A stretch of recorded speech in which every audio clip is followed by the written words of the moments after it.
In the name of Allah, the most compassionate, the most merciful, respected guests, distinguished keynote speakers, dean, chairpersons, faculty members, students, and participants. Assalamu alaikum and very good afternoon to everyone. I'm Rehan Ali Naqvi, Lecturer, Department of Economics, and it's my pleasure to welcome you all to today's international seminar on Deconstructing the Radical Mindset, Behavioral and Community-Led Intervention Strategies, organized by Department of Psychology, Faculty of Social Sciences and Humanities, University of VA.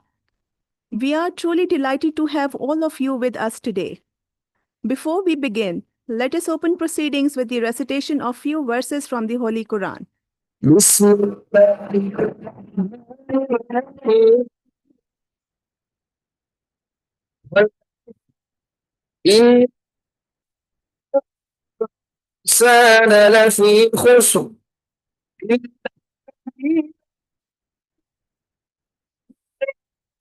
وتواصوا بالحق وتواصوا بالصبر.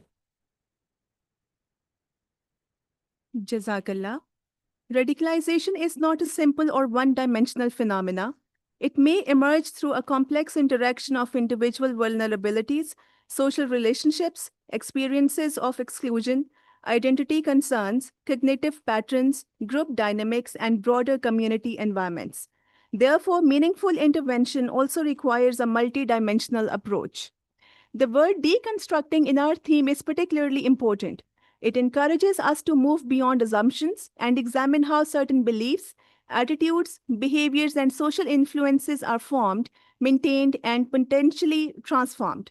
Rather than focusing only on the problem, today's discussion emphasizes prevention, early intervention, rehabilitation, resilience, and constructive community engagement. Today's seminar therefore provides an opportunity to bring together academic knowledge and practical experience. Through the insights of our distinguished speakers, we hope to better understand the pathways associated with radicalization and, more importantly, explore evidence-informed strategies that can contribute to prevention and sustainable intervention. We hope today's discussion will not only deepen our understanding of these issues, but also inspire meaningful dialogue and collaboration. With this perspective, I welcome you all to this important academic gathering and look forward to an insightful exchange of ideas, perspectives, and experiences. Now, moving towards the international session speakers. It's my honor to introduce our first speaker, who joins us online from University of Ottawa, Canada, Mr. Mobeen Sheikh.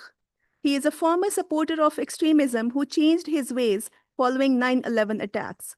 He is an internationally recognized counter-extremism specialist and practitioner whose professional journey reflects resilience, transformation, and a deep commitment to preventing violent extremism.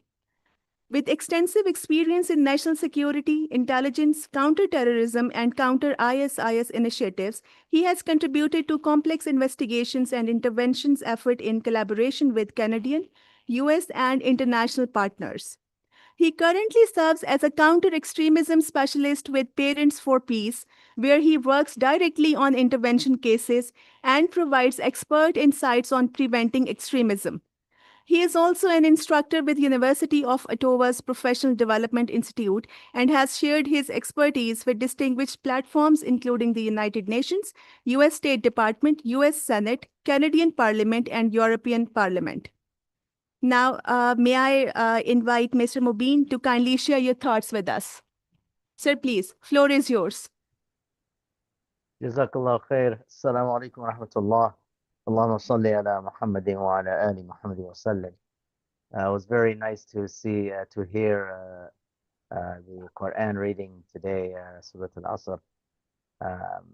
because right now I'm actually in Australia, and I just prayed Asr, and usually in Asr I read uh, um, that same surah. So Alhamdulillah, Jazakallah khair for playing the Quran. It's very nice to speak to a Muslim group because nobody does this, playing the Quran before.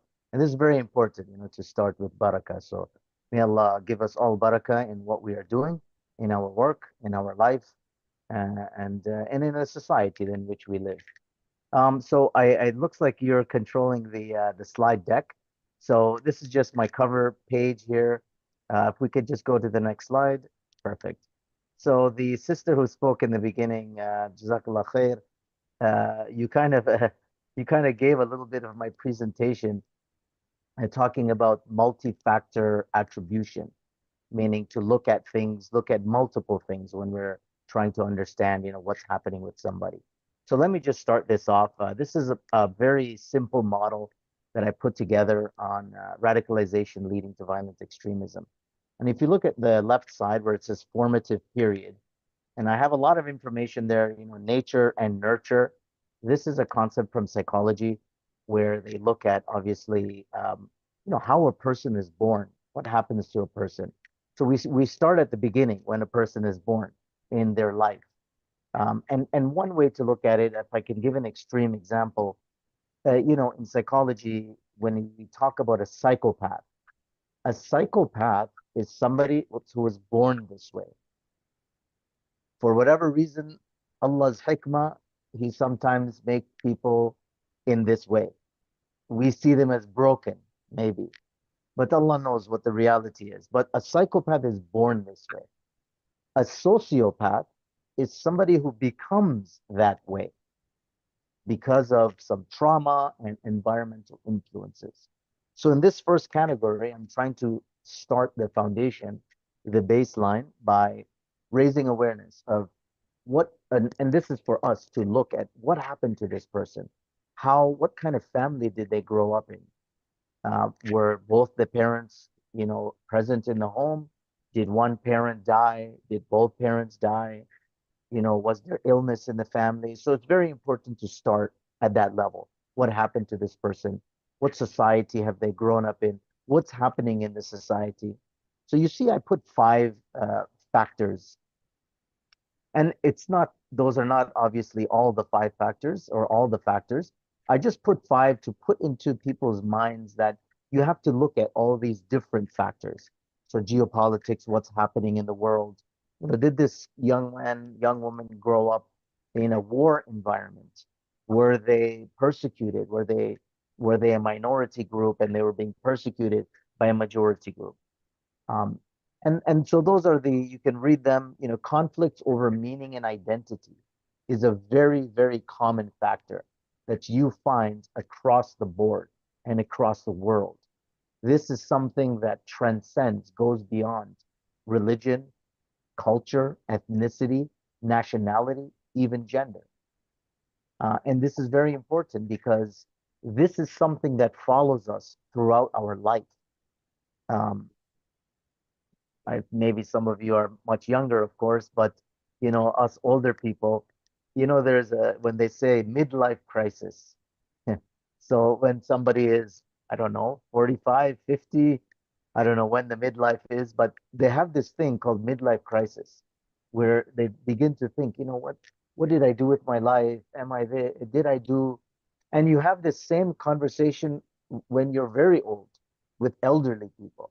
When they're looking back into their life, they think, how did I live my life? Isn't that? So if it happens to older people or elderly people, and it happens to middle-aged / older people, of course, it's going to happen to adolescents as well.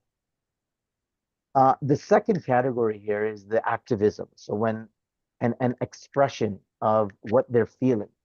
So if somebody sees, oh, the war is happening in the world, I have to do something about it. I'm gonna join. I will manifest as an individual, so just doing it by myself, or by joining a group. And when you join a group, there are dynamics that go with joining a group. You tend to do things when you are part of a group that you would not do when you are alone and by yourself. And so those are the group dynamics that go into it. And you can look into social psychology. They talk a lot about group dynamics. What happens, the pressures from a group to make you do things, or you, if you want to belong so desperately, you will do anything for the group. And when we go to the third category, this is what happens when people reject that social movement and they move to violence. And so I just put again 5 factors, but of course there are more factors.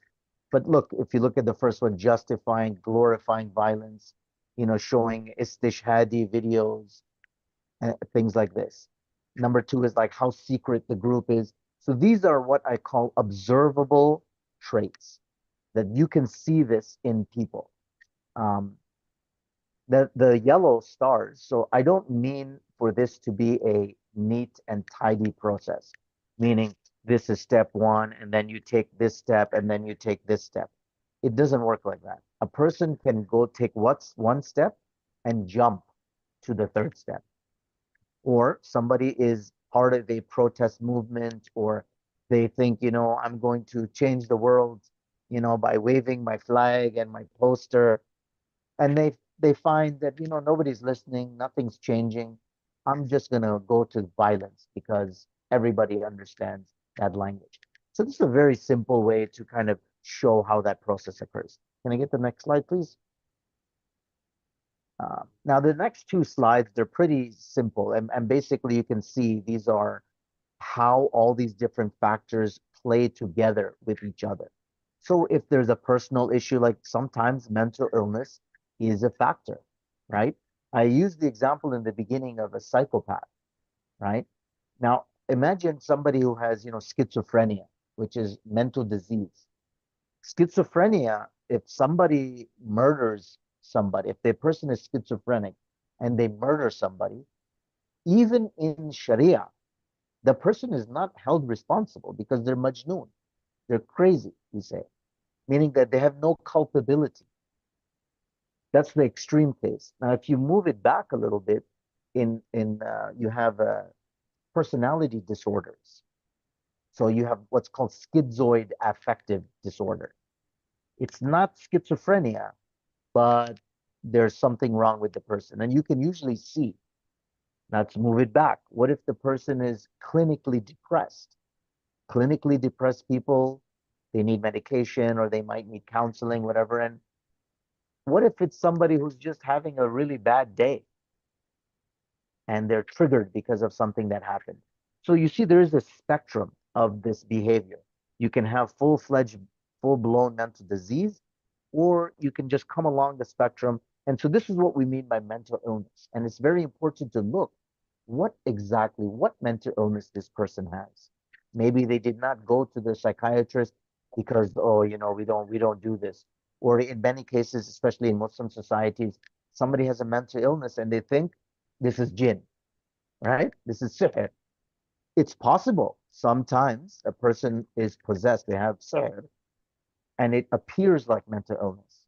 But sometimes they have mental illness and it appears like they have a jinn.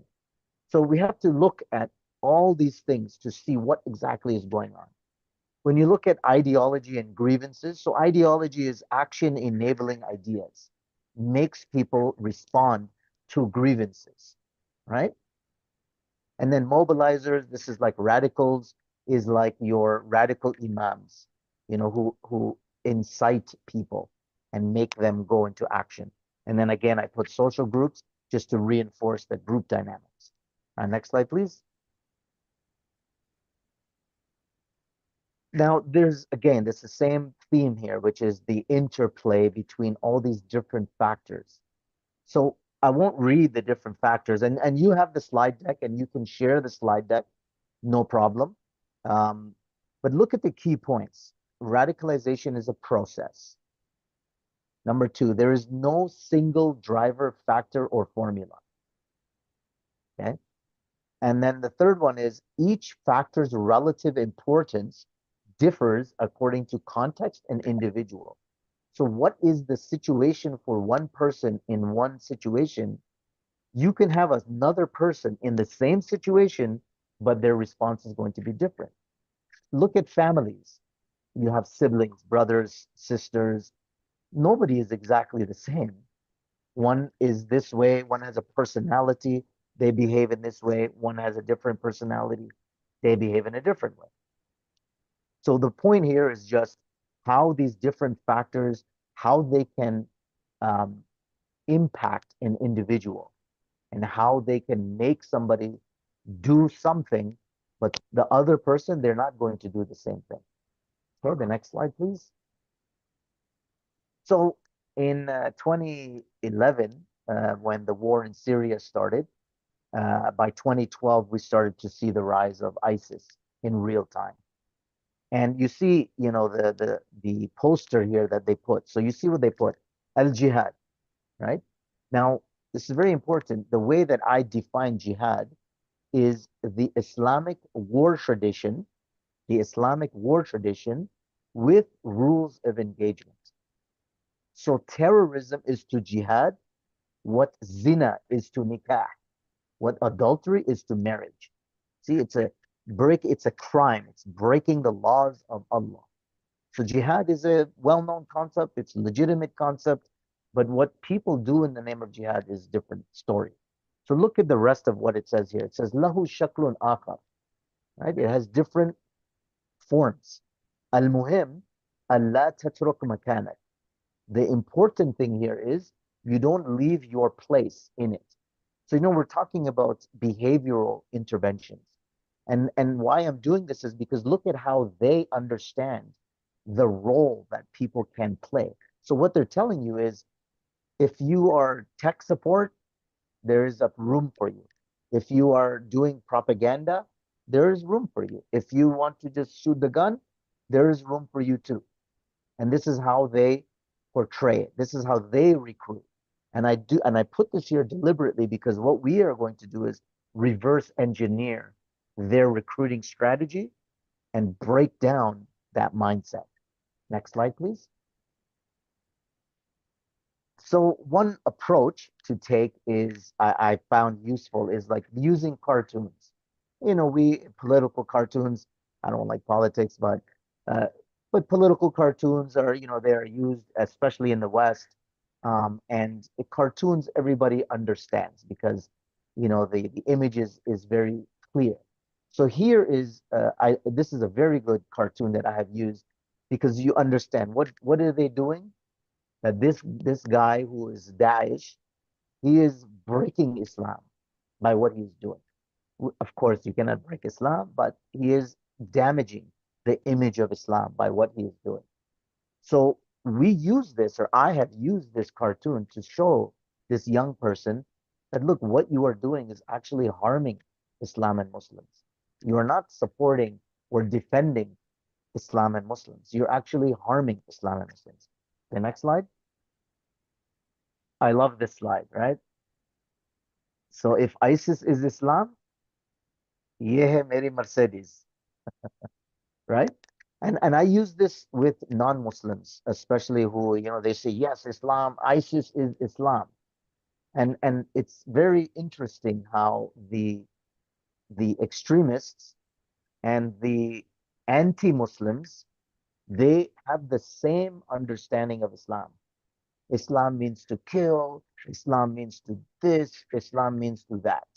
You see how they both have the same interpretation, right?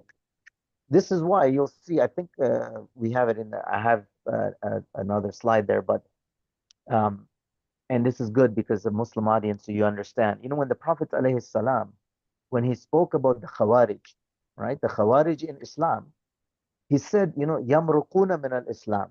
They will leave Islam. There's another hadith from Abu Dawood where the Prophet ﷺ said that they were Muslims, but they became disbelievers. So I see the hikmah in this hadith because the disbeliever and the Khawarij, they have the same understanding of Islam. Next slide, please. So this is another example that I use. This is Sheikh Muhammad al-Yaqubi. He's a very well-known sheikh. He's Ahl Bayt. He's from the Prophet, the family of the Prophet alayhi salam, and he's a Syrian sheikh from Syria. think he's currently in Morocco, but he wrote this fatwa against ISIS. You can see on the right side, it says Inqadh al-Ummah. And then the two lines here says, fatwa mufassala, clear fatwa, fi ithbati, on the certainty, anna Daesh Khawarij. The Daesh, and this term Daesh comes from the four letters, Dal, Alif, Ain, and Shin. Daesh, Dawla Islamiyya fil Iraq wa Sham. And in English, we say ISIS or ISIL. So he says, في إثبات أن داعش خوارج, that for sure Daesh are Khawarij, وأن قتالهم واجب. Fighting them, to kill them, is wajib. This was his fatwa. And even in the Islamic tradition, there is ikhtilaf. Some of the Muslim scholars believe that no, they are Muslims, but they are mujrim, criminals. And some believed they are out of Islam, and both of them agreed that you have to fight them. And so there's also a YouTube video on this lecture called Refuting ISIS. And it's about an hour long. He goes into the details of the theology of how Daesh, became deviant from Islam. And next slide, please. Now, why I use this, I'm using hadith, for example, the Prophet ﷺ said, right? Go in the fi sabilillah, don't kill the elderly person, don't kill children, don't kill women, don't mutilate either the bodies of the enemy. Be gracious and courteous, for Allah loves those who act with grace. Now, I use these arguments deliberately. Using the cartoon, for example, I don't need to give you a lecture on hadith. You see the cartoon, you get the message. When I use the fatwa of the sheikh, he goes into the details of Islamic theology, because some of these people, they have not learned Islam in the correct way. And so oftentimes I have to teach them what is the correct way. And so using, of course, the example of Habibullah, Muhammad sallallahu alaihi wasallam, is the best way. Next slide, please. So this is an example of hadith about the Khawarij. The Prophet ﷺ, he said, he pointed his hand towards Iraq, and he said, from there, these people will come. They will يقرؤون القرآن. Let me see here. It says, يقرؤون القرآن لا يجاوز تراقيهم يمرقون من الإسلام مروق السهم من الرمية. So they will appear some people, they will recite the Quran, but it will not go past their throats. And they will leave Islam like the arrow goes through the target. Subhanallah. Where ISIS came from? Iraq. You know his name, Abu Bakr al-Baghdadi. He has a PhD in Islamic studies. You know what subject his PhD was in? Qira'atul Quran. Subhanallah. That even the hadith talks about Qira'atul Quran, and this was his PhD. So this is some arguments that I use against a lot of these Daesh people. That you see, these people are Khawarij, and we use these hadith. Next slide, please. So this is a well-known Sheikh, Abu Bakr al-Ajuri. He says none of the scholars in the past ever disagreed that the Khawarij are evil group, disobedient to Allah and His Prophet alayhi salam. Even if they pray salah, they fast in Ramadan, they strive in worship, it does not benefit them. Even if they do Amr bil Ma'ruf wa Nahi anil Munkar, it doesn't matter, because they are people who interpret the Quran according to their hawa, their desires. So you see, just because somebody is very overtly religious, they pray a lot, they fast a lot, doesn't always mean this is a proof that they are on the haqq. Because the Khawarij, they were huffaz of Quran. The next slide, I'll show you the next one. Oh no, just go back one, sorry. Okay, because there was another hadith that I usually use But the Sahaba is telling the other Sahaba that if you saw their salah and their fasting, you would think that your salah and fasting is nothing compared to theirs. He's talking to Sahaba. So these people were too much in the religion, too religious. Then they went to the extreme, right? Okay, the next slide. And then click one more time because the English will come, the bottom one there. Yep, Subhanallah. The Prophet ﷺ said, from the Khawarij, look at the last line.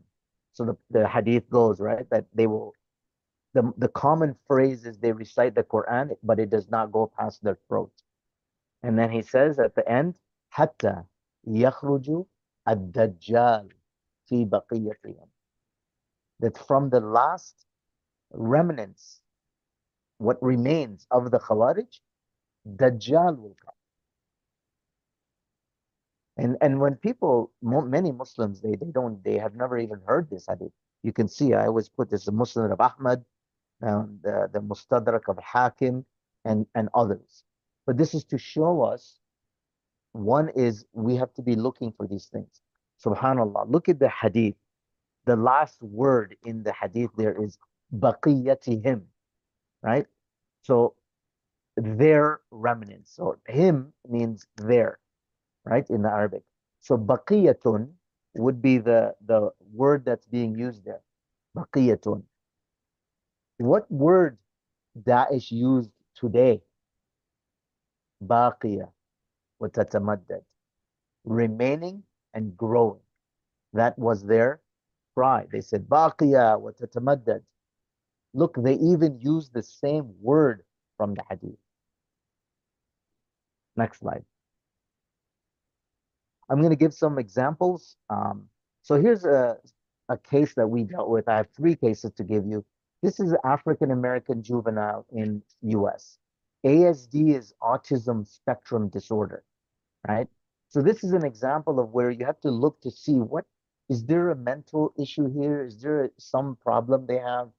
Now with autism spectrum disorder, and when they say spectrum, they mean it's wide. Sometimes it looks like this, sometimes it looks like that, sometimes it looks like this. One of the common features in autism is very black and white thinking. Very black and white thinking. And this is very dangerous. So here he makes a threat against a Muslim student. Okay. And the local police, they became involved, but the FBI became involved because they said this guy is going to commit terrorism against Muslims. He got kicked out of school, and we got involved and we started talking to him.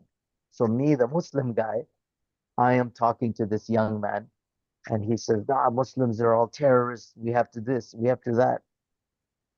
I explained to him, from the Quran, from the Sunnah, that this is what Islam teaches. Before we recite, before we start reading the Quran, we say Bismillah ar-Rahman ar-Rahim, ar-Rahman. And the Mufassirin, they say ar-Rahman is the Rahmah that Allah gives to all creation. And the Rahim is the Rahmah that is specific to the believers, to the Muslims. So we have to start with Rahmah, right? The Prophet ﷺ, Rahmatul lil Alameen, mercy to the worlds. So this is how we explain to him. And so eventually they downgraded the charges, and because they realized that this kid, something is wrong with him. And so this is how we worked with this individual. Next slide, please. White American, okay, juvenile. He has anxiety disorder. The FBI, so he's online. He thinks he wants to be ISIS. He converts to Islam, and so the FBI, they show up at his house, not because he converted, because he was talking about ISIS. So they gave our business card, and we started talking to him, right? So the FBI is continued, they're watching him, but we are giving him nasiha. We are, helping him. The anxiety disorder was so strong. Look, it took him 1 year just to go from his house to the masjid. 1 year. So you can see how these factors contribute to behaviors. And this is why it's so important to be able to look at everything in this person's life. Because sometimes what we see is they say, I'm a Muslim, but they know nothing about Islam. To this day, I still message him and he messages me. And I always remind him, I said, brother, just read, okay, 5 ayats of Quran a day. And the guy is very lazy. And I tell him, I was like, what kind of Muslim you are? You want to tell the world I'm a Muslim. I said, you say you're a Muslim, my brother. I don't even know if you're praying Salah. I don't want to judge him. We don't judge people. This is between him and Allah. But we encourage him, right? But it just shows you that how these disorders can impact people's behaviors. Next slide. Mixed race. So his father is white, the mother is Hispanic, and juvenile, and he has ADHD, attention deficit hyperactive disorder. So father he was in the military. He's doing all this pro ISIS. He got arrested. He got arrested and they put him in the juvenile detention. And we started talking to him while he was in juvenile detention. And he realized, and he is a very good case. He's one of the best cases that we've had. So they had him in custody for about 2 years. And he was facing a maximum sentence of 15 years in prison. Okay, the guy is 18. And we were working with him, and he was doing so well that the court gave him only an additional 8 months. They had him for 2 years already. He's still inside, but instead of giving him years in prison, they saw that this guy had changed, and now he's going to be, inshallah, we released soon. But this is another example where ADHD, because I want to do this, I'm going to do this, I'm going to write a book, I'm going to start a business, I'm going to start 2 businesses, right? He's all over the place. It's very hard to keep him focused. So it's very important for us or people who are trying to understand how do you get this guy to focus? How do you get this focusing him? And this is the way in which we do it. We look at all those things, we identify, oh, this is his condition he has. Okay, we learn about the condition. We understand how to respond to him. Next slide. So in the end, what works?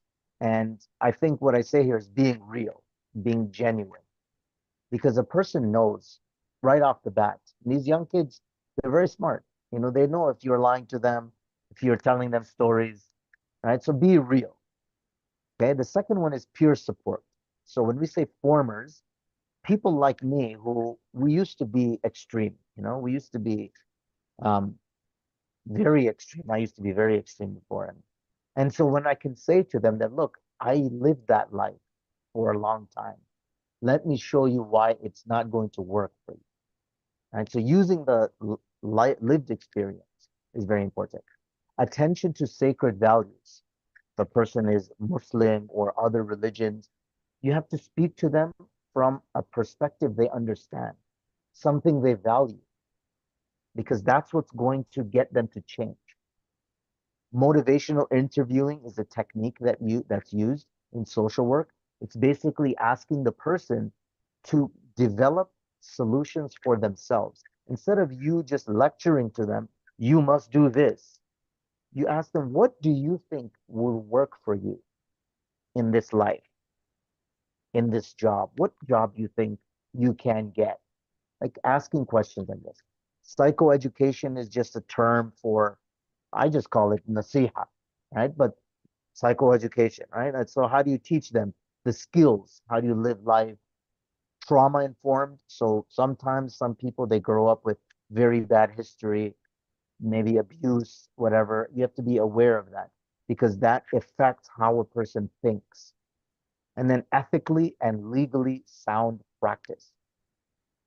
To be fair and to always be following the law, right? Especially in a Western context, you have to be very, and in our Islamic context, we follow our Islamic guidelines, right? We don't go out of them. Next slide.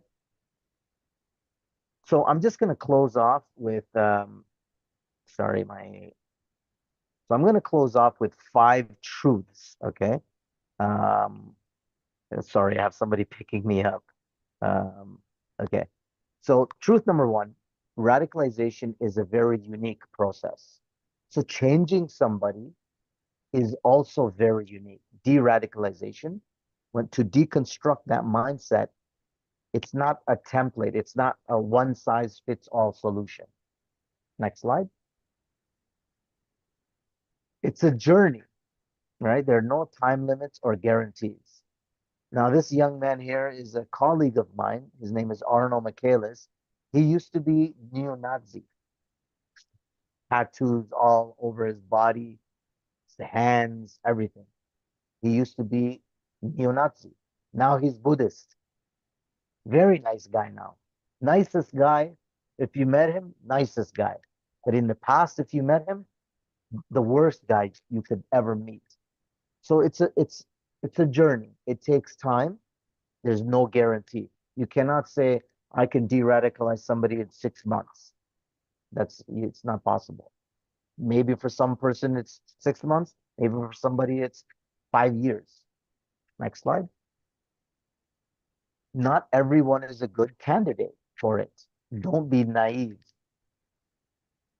Sometimes you cannot save everybody, right? Sometimes some people, they're just too far gone and there's nothing you can do. And unfortunately, that's how it is. Truth number 4, picking the right person for dialogue. So this is another guy, Jeff Scoop, also used to be a neo-Nazi, and now he's on the good side, right? And he speaks out against neo-Nazis. And so picking the right person. Maybe sometimes the Molana is the right person. Maybe sometimes the Molana is the worst person. Maybe you need a psychologist. Maybe you need a social worker. Maybe you need a businessman or a Muslim professional, right? You have to look to see who is the person that this person is going to be impacted and affected by. Next slide. I think, yeah, this is the second last slide. And then community support for programs, right? And even in the West, they say this about terrorism is that we cannot arrest our way out of the problem. Or in war, the American generals in Iraq, they themselves admitted that you cannot kill your way out of an insurgency. They realize that there are limits to those things. And that's why it's very important to widen the camera cover, if you will, or the aperture. That sometimes the police is necessary, sometimes the intelligence service is necessary, but not always. Sometimes I think I incline towards NGOs, non-governmental organizations, because for some people, if you're too closely connected to the government, then they might find you suspicious. It's like, maybe this guy is a spy, or maybe she is a spy, right? So we don't want to create that, because we want them to believe that I'm here to help you. I don't need to, like, even me, I have this background. I was a spy in Canada. And so sometimes some people are like, oh yeah, but you used to be one of those people. And I tell them, I was like, yeah, and I know how they work. So that's why I'm telling you, I'm talking to you in this way, because I know how those people think. And they're going to be looking at this, they're going to be looking at that, and blah, blah, blah. And I was like, I'm not here for that. I'm doing a different job now, right? I'm trying to save people from going to the prison. Before I was catching the people. Now I'm trying to help the people, right? So, so community support is very, very important. Government alone cannot do it. Communities alone cannot do it. We have to work together. The last slide, and it's because I'm goofy guy, right? So I have this Muslim James Bond. Okay.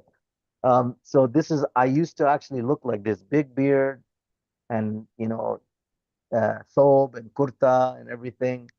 But I make a joke, this was a nickname that they gave to me, Muslim James Bond. So I said, I like this nickname, so I'll take it. This barcode will just lead you to my LinkedIn profile.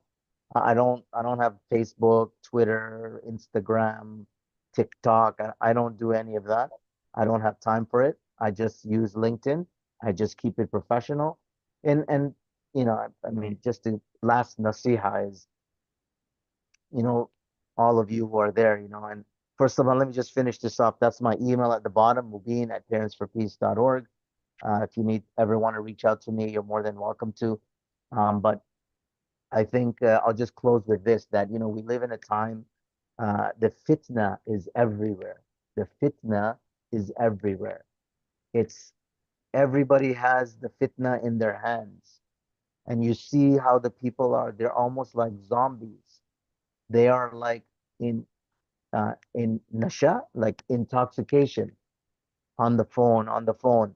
Somebody, you see a video, oh, everybody, they get very angry, So I encourage all of you who are, Muslim, when you are dealing with these issues, there is a lot of athar that comes from it, and you have to be very careful. And so I encourage you to stay on your ibadat.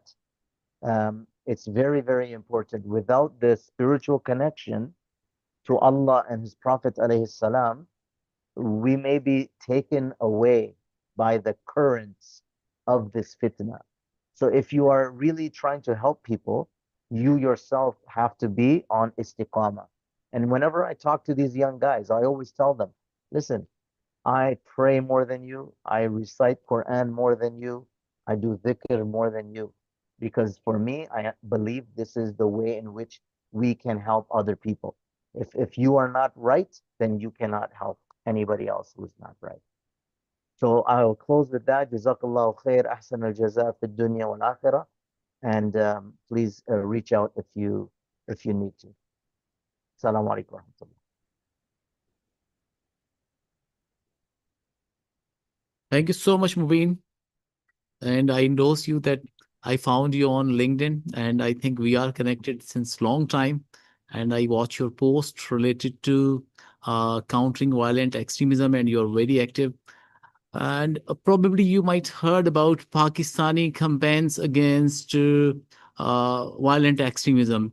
Uh, Pakistan is not utilizing terminology related to terrorists, related to Islamic terrorists. They are straightforwardly telling them Khawarij, Fitnatul Khawarij, Yep. and there are some other political narratives also that I don't want to say here. But for terrorists, they are using Fitnatul Khawarij.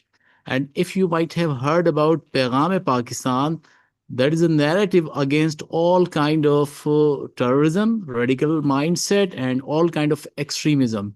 And Paigam-e-Pakistan is really serving very good in that domain, and specifically related to prevention, related to counter, related to de-radicalization. Government of Pakistan have established almost in all provinces center of excellence related to countering violent extremism. So now in Pakistan, at least, this domain is handled by very responsible people, and we are doing very hard work to solve this issue and to make our society peaceful and integrated and coherent in all aspects. My question is here because I am very much concerned about the terminologies, like, because whatever happening in the West, it come back here, and it helped the narratives of terrorists to recruit new people. So like whenever they are utilizing, nowadays the terminology is not that much common, but earlier the terminology utilized as a Islamophobia, and instead of utilizing hate against Muslim, because hate against Muslim is a crime, so they are not using that terminology, they are using continuously Islamophobia. And Islamophobia, and I apprehend that Islamophobia means they are associating the mindset related to a kind of disorder. Phobia is a Yeah. disorder. And in if somebody is doing any kind of crime under influence of any mental disorder, the punishment will be very different. So whenever it will lead to legal system, the concept of someone's action under influence of Islamophobia will be handled, I think, differently, and under influence of hate against Muslims will be handled very differently. So my point, what we are doing in that context and what we should do in that context to counter such type of narratives, so that we can guide our youth to have a very peaceful mind and to accept all narratives whatever happening in the world. Thank you so much. Yeah, that's a very good point about phobia, and I think that it's shifting a little bit because people don't like that term Islamophobia, and actually the anti-Muslims, they think that, oh, phobia is an irrational fear, and they spin it and they say, no, no, no, the fear of Islam is a rational fear. See, so we should definitely do away with that term Islamophobia. We should definitely stick to anti-Muslim hatred. That's really the only way that we're going to. And at the end of the day, like I said, like this, I really believe this is the fitna of Dajjal, and it's the fitna of Shaitan to remove people from Islam, to prevent people from coming to Islam, and even Muslims who see this and they say this is Islam, they begin to hate Islam because of this. You know, so it's a spiritual component to this as well. But you know, in the material world, they really don't talk about spirituality. So we can continue to use the right terms and just keep doing the work that you're doing. And, you know, Allah will give you the barakah in your work. So Jazakallah khair for having me. My friend is just going to come pick me up. I'm just going to another event. But Pakistan Zindabad. But thank you so much for Very welcome. entertaining that context, and we'll hope to see you again soon. Thank you so Inshallah. Very welcome. Assalamu alaikum. much. Assalamu alaikum. Thank you so much, Mr. Mubin, for such a thought-provoking session. Now, coming towards the next online speaker session, that is Dr. Wajid Ali, who is joining us through a recorded keynote lecture. Dr. Wajid Ali is an adjunct faculty member at the University of Pakistan. He holds his PhD in economics from University of Perugia, Italy, and a postdoctoral research fellow at University of Bologna. He was also a visiting postgraduate researcher at King's College London. His research focuses on regional development, public policy, inequality, and evidence-based policymaking. His research has been published in peer-reviewed international journals published by Wiley, Elsevier, Springer, Taylor and Francis, and Sage, and has received over 1,300 citations. We will now proceed with recorded keynote lecture of our distinguished speaker. Let us listen attentively and benefit from the valuable insights and expertise being shared. Hello everyone, and thank you so much for giving me the opportunity to speak about this important topic, which is deconstructing the radical mindset, behavioral and community-led intervention strategy. My name is Dr. Wajid Ali, and I am a development economist by profession. My academic and research background mainly focuses on issues related to development, inequality, institutions, and social outcomes. I would like to begin by acknowledging that I am not a specialist in the field of radicalization studies. However, as a researcher working in the field of development, I believe that this is an important topic which require broader discussions and understanding. Well, radical mindset do not develop either overnight or in isolation. Rather, they are often connected with broader social, economic, institutional, and psychological conditions. How individuals understand themselves and their relationship with society is influenced by issues such as exclusion, inequality, lack of opportunities, weak social connections, and identity-related challenges. Therefore, addressing radicalization is not only a security concern, it is also a social and developmental challenge. Well, there is a particular need to focus on vulnerable and marginalized segment of the society. Communities needs awareness about how radical narratives are created, how individuals can become influenced by such narratives, and what consequences these mindset can have for social harmony, community well-being, economic development, and national interest. Well, the need of the time, I think, is to move from a reactive approach towards prevention by understanding early vulnerabilities and developing community-based intervention strategies. To prevent radicalizations, we first need to understand how it develops. Having strong political, religious, or social opinion doesn't mean that a person is radicalized. Societies are naturally diverse, and people can have strong beliefs while still respecting others, and participating respectfully in society. Radicalization may develop when several personal and social factors interact with each other. The first factor is grievance or the feeling of injustice. Some individuals may feel that they or the group they belong to have been treated unfairly. They may experience exclusion, discriminations, or a sense of being ignored.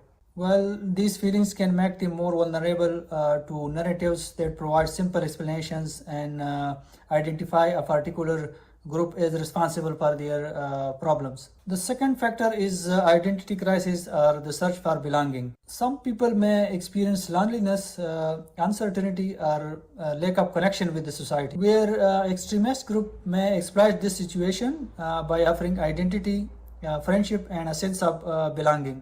The third factor is social influence, where radical ideas often spread through social networks.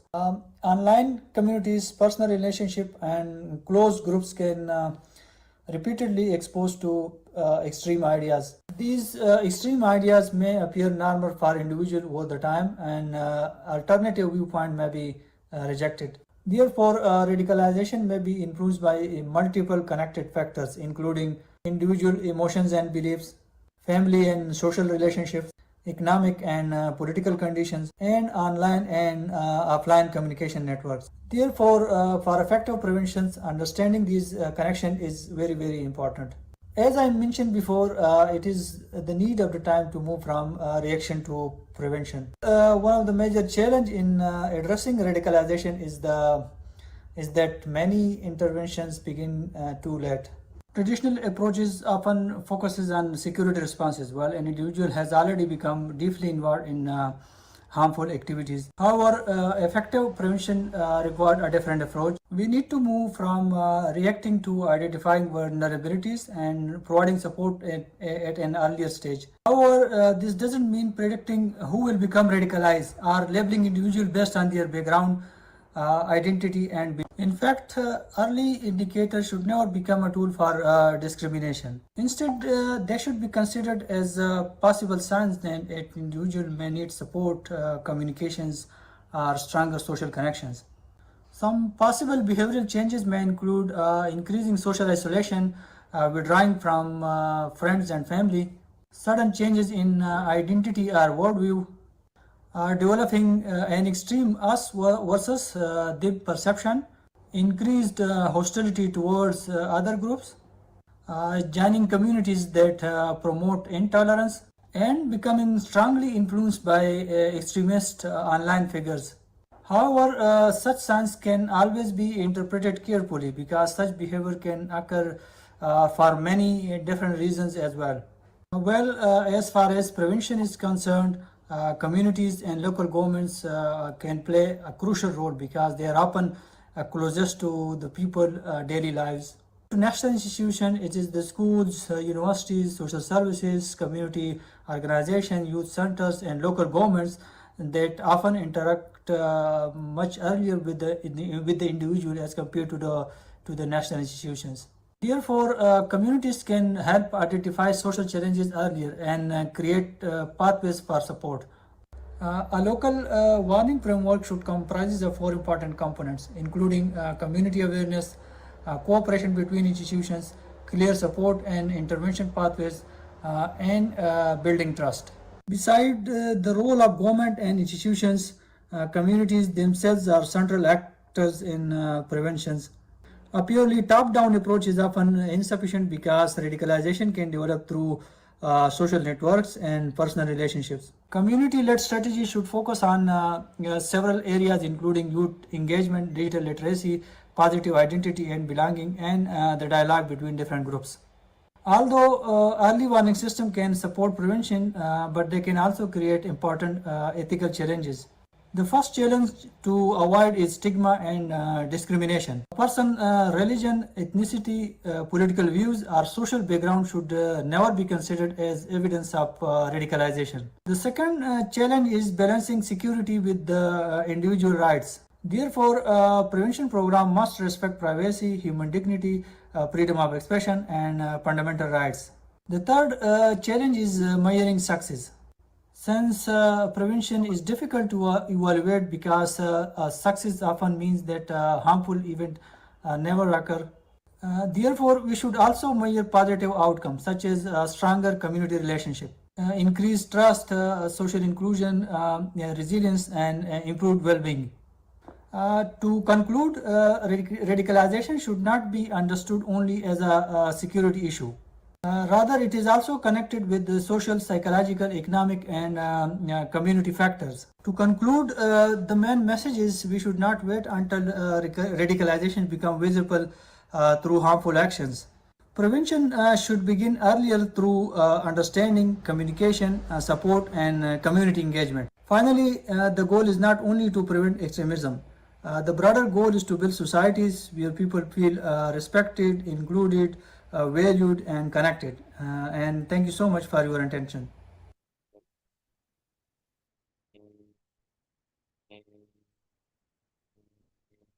Thanks to Dr. Wajid Ali for sharing his valuable insights with us via recorded lecture.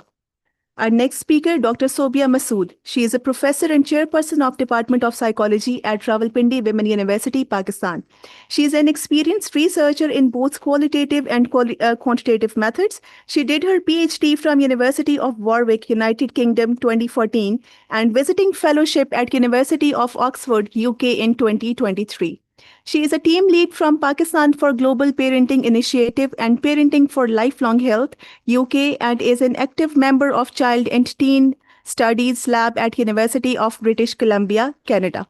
Her area of interest includes violent extremism in youth, prevention of violence, trauma, and abuse in children and adolescents, with focus on improving parenting and family functioning. Most of her work is related to vulnerable youth of Pakistan. May I now invite Dr. Sobia to share her expertise with us. Ma'am, over to you, please. Thank you very much. Assalamu alaikum, everyone. And I hope you are enjoying the thoughtful, talk by our speakers. I really would like to sincerely thank the chief organizer, Professor Dr. Muhammad Rizwan, and the organizer, Dr. Naman Aftab, for taking this highly important and timely initiative. In today's world, as our earlier speakers have highlighted this, creating spaces for dialogue, critical thinking, agency, empathy, and understanding is more important than ever. And I'm truly honored to be part of this event. I would like to sincerely thank Dr. Who was the first speaker, Mobeen Sheikh, Mr. Mobeen Sheikh, and Dr. Wajid Ali for their insightful and thought-provoking talks. So, next slide, please. I am going to give you think about only 4 questions. And the 4 questions is, first, what happens when a person's mind when they start accepting extreme or harmful ideas? So, what is actually a radical mindset? This portion would look, similar to what our previous speakers have already highlighted, and I will try to make it very short. And second, what are the 3 skills or 3 pillar framework that I have proposed from my own research and through evidence generation that protects us. And that includes managing our emotions, understanding our other people, and making responsible and moral choices. And third, we will also discuss how we can actually develop these skills. And finally, I would like you to think, is it all theory, or do we have some evidence-based interventions in Pakistan as well? So this is all what we will discuss today. Moving next. Next slide, please. Yes, understanding the radical mindset. if I ask you all, a radical mindset is not universally standardized psychological construct, because most of you are from the field of psychology, and we know that it is next slide, please. It is a pattern of attitudes, cognitions, and beliefs associated with radicalization or extremist thinking. And radicalization means when we start believing, feeling, or taking actions gradually towards violence. And when we start believing that violence is okay or justified to bring social change. And if somebody is, harming my group, then it is justified to carry any weapon. So this is the actually a radical mindset. Of course, many people having radical mindset do not actually turn violent. So this violent extremism, and this is the difference between being violent and being radical. So this is a process, as it was highlighted by Dr.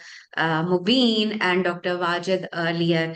And usually it shows up through few patterns. You can notice key characteristics. For example, when somebody is only, thinking in blocks, white or black, and ignoring the gray area between, and holding on to beliefs so strongly that they become part of your identity. Um, Thinking that my own group is right and all other people or all other groups are wrong, and not wrong, they are threat to me. So these in-group and out-group thinking, this also is a key characteristic of a radical mindset. Thinking about or feeling that I am being treated unfairly, and if I refuse to accept the ideas of others, and in extreme cases, when I start believing that violence against others uh, who are not part of my group or my identity is justified.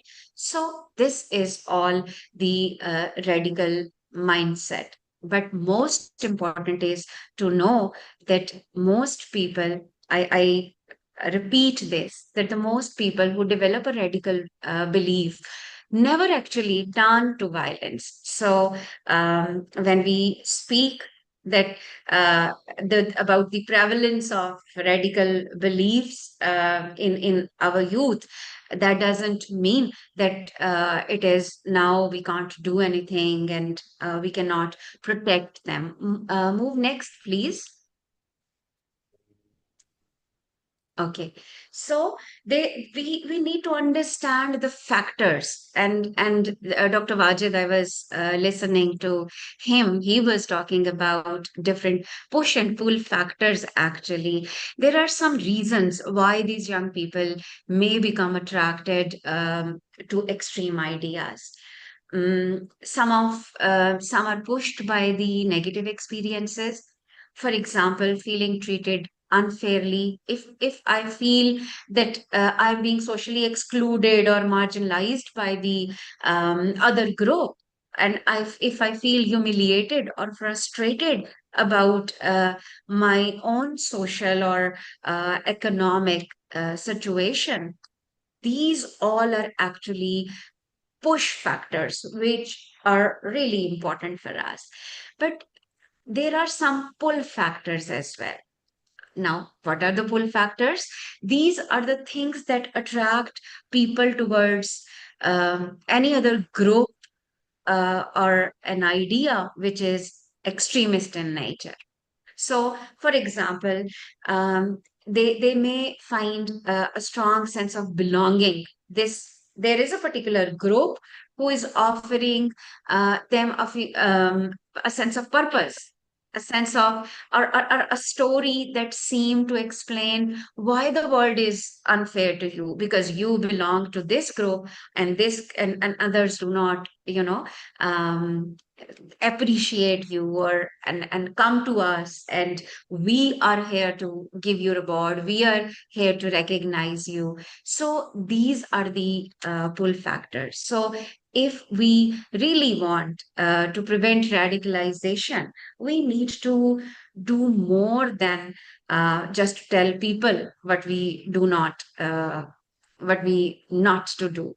So we also need to create spaces for our youth where they feel valued, included, connected, and able to find positive sense of purpose. Next, please. Okay, so this is from the literature. There is a group of researchers. Um, they have given 3N theory. You see the components. All three components are starting from N. So this is the 3N theory of radicalization. It explains basically why people and how people become attracted to extreme ideas.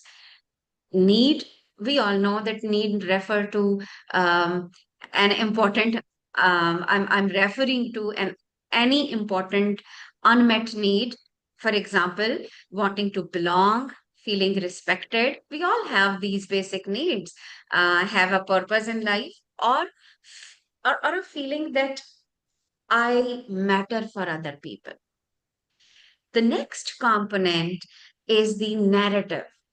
A narrative, as the name shows, is the story or explanation that tells a person why they're facing problems. This is exactly the thing that I have talked about a few minutes ago. And the network refers to friends, peers, online groups, community members that support or reinforce these ideas. So, when all these three components come together, and if I believe if I feel I don't matter to other people, I'm not important, people do not like me, if I think that this there is this group which actually is giving me the sense of purpose, and it is explaining why there is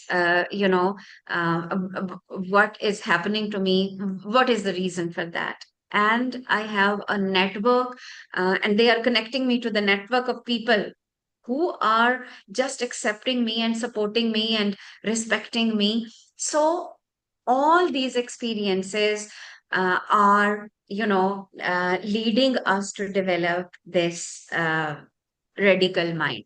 But there is an important thing to note here, that having all these experiences does not mean that someone is radical. Sometimes positive relationships, critical thinking, feeling of inclusion and meaningful adding some purpose in life can provide us the alternative pathways. Go to next slide, please.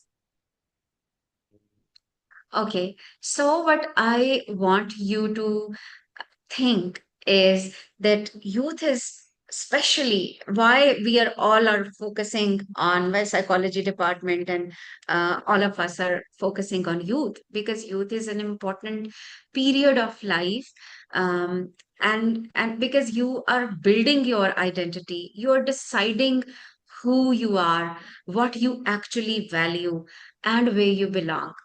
At the same time, the part of our brain responsible for planning, self-control, and thinking, the prefrontal cortex, is still developing. We all know that the brain's reward and emotions system is highly active at the time, and that means that belongingness, peer approval, recognition, feeling accepted can overwhelm, can become particularly powerful during this these youth years. And you can see that today in digital environments, these can make this even stronger, because social media and online communities can expose young people very quickly to ideas, groups, and content that repeatedly reinforce their particular beliefs. So the point is not that young people are weak or easily influenced. It is that youth is a critical window when identity, relationships, values, thinking patterns, social environments, they all are developing together, making it an important time for building um, purpose in life. So this is why youth is important, and my focus of my all my research is mostly on youth mental health. When I am researching violent extremism or radicalization, even then my focus is mostly on youth. So next, please.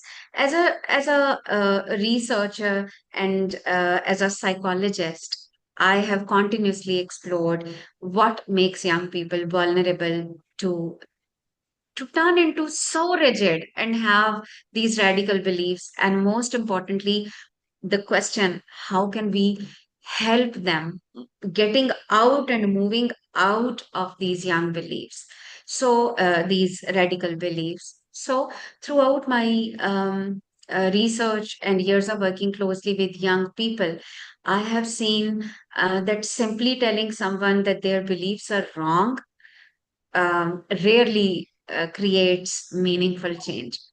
Sustainable change requires strengthening the psychological capacities that help young people manage difficult emotions, understand perspective different from their own, and accept that, and make thoughtful, independent, and ethical choices.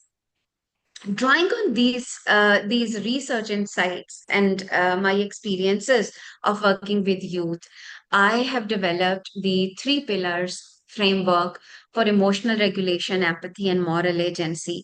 As these are the practical ways, as per my understanding, these are the practical ways of helping young people regulate before reacting, understand before judging, and choose before following.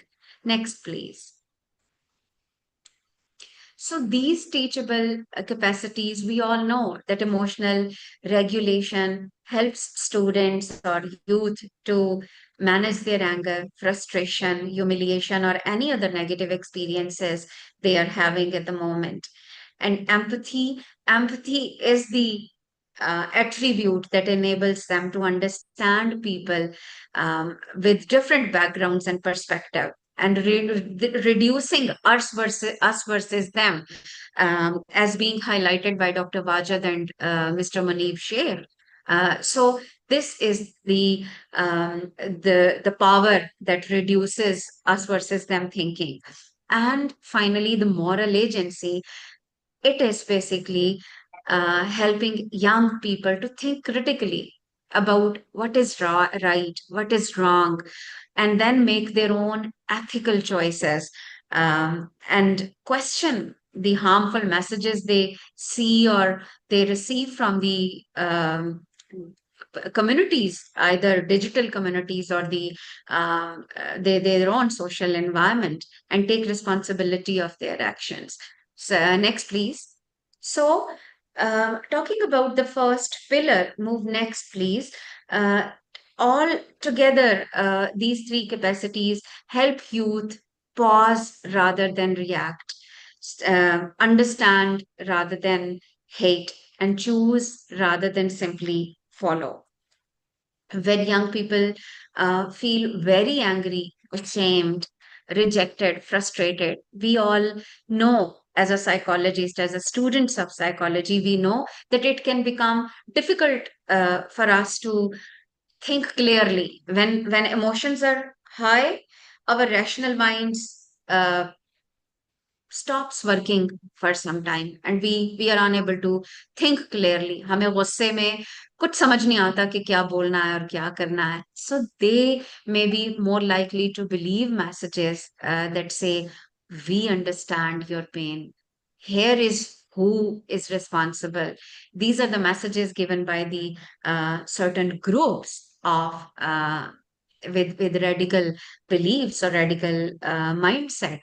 When they these messages are given to the people who already are struggling to manage their emotions, it really makes them easy target to, क्योंकि वो clarity जो हमें नहीं मिल रही, we are our own emotional mind is overwhelmed and rational mind is not working. Lekin some there is somebody else who is explaining me and who is clarifying the situation. तो मैं उसको फौरन उस idea को I would accept that. Move next, please. So this is what is making us the vulnerable. And this is the, we all know that we have two systems in our brain that are developing on at different speeds and at different time. Amygdala, amygdala is the, we have always studied, it is the emotional alarm system. And the prefrontal cortex is like your brain's brake system, decision maker. It helps you to stop, while amygdala uh, helps you to react quickly. Foreign survival mode में ले आता है. But the prefrontal cortex is actually there to control your reactions and telling you that what might happen if you will do this. So this part of brain, we all know that it starts developing um, at a later stage, around 2025 in 20s, while amygdala is working early. So that is why young people and teen are very important, because and we need to tell them the skill that how to activate this prefrontal cortex early in advance. And the good idea is that we can strengthen, these prefrontal, this thinking brain actually, by practicing emotional control, by taking a pause, by considering different viewpoints and thinking about the consequences before acting. Next, please. So one of the most important skill is learning emotional regulation. There are four easy things that we do. First, we have to do whatever we are feeling, we have to name the emotion. Second, we have to learn this skill of taking pause before any action or reacting to something. And the third is looking at the situation differently, asking ourselves, is there any other way I can understand what happened? So, this is the cognitive reappraisal actually. And finally, using our body to calm our mind. This is very easy. When you are angry, if you go for a walk, if you start stretching, if you do some exercise or any other physical activity, this helps you to, control, build emotional control. Move next, please. Okay, now talking about the second pillar. Being a psychologist, we all know, move next, please. We all know about empathy. That empathy is not about feeling sorry for someone, it is different from sympathy. It has two important parts, cognitive empathy and the effective empathy. And even when we disagree with some people, we can understand that this person is thinking this, or the person is feeling this, and this might be, helping or not helping him. So while when we develop these both cognitive empathy and the effective empathy of the both component, it becomes harder to see people from different groups as enemies. This is a protective shield. तो हम दूसरों को फिर enemy नहीं समझते when we try to understand their perspective from their own lens. ऐनक हम वो लगा लेते हैं, and we don't take them or feel them that these are less human, and these are and we start responding them with compassion. So, move next, please. So, when we start thinking us and them, it becomes harder to understand people who are different from us. So, this is how empathy, or lack of empathy, actually, lack of empathy makes us stop thinking about others' feelings. Social media can make uh, this even easier, because we are talking to people through a screen. We cannot see you, we cannot, and sometimes we forget that there is a real person behind the screen. और हम उसको जो post कर रहे होते हैं comments on किसी के बारे में, we get become so violent, we become so rude, that we do not even think that these comments will be are for someone जो कि वो भी इंसान है. So we may also keep seeing posts like this. So as young people, we can protect our empathy by asking ourselves, what if I were there in their shoes? क्या I really know their story, कि उन्होंने क्या चीज क्यों कही और क्या context था, and I start simply bombarding them. Have I listened to their point of view? तो ये तमाम चीजें जो हैं, we can, if we work on them, these are teachable skills, these are teachable capacities, learnable things. So we need to work on them. Moving next, please. So, for building empathy, हम क्या करते हैं? We can practice. जो एक psychology में, we have always heard about the contact hypothesis. When you spend time with people who are different from you, and you work together, you know that these are just humans like you. Not every uh, Hindu or is bad. Not every other the person who is from different ethnic group is harmful. So when we have contact, we start working together towards something positive, and we get to know people personally. Second thing is narrative exchange. When we listen to real stories and experiences of the other group as well, people from different backgrounds, and ask ourselves, what would it feel like to be in their situation? That means we are exchanging this their narrative, and we are feeling what we are trying to feel what they are feeling, and we are trying to understand what they are understanding, or what lens is there. And finally, seeing things from another person's point of view, through discussions, through dialogue, through talk. And the goal is not to make everyone think alike.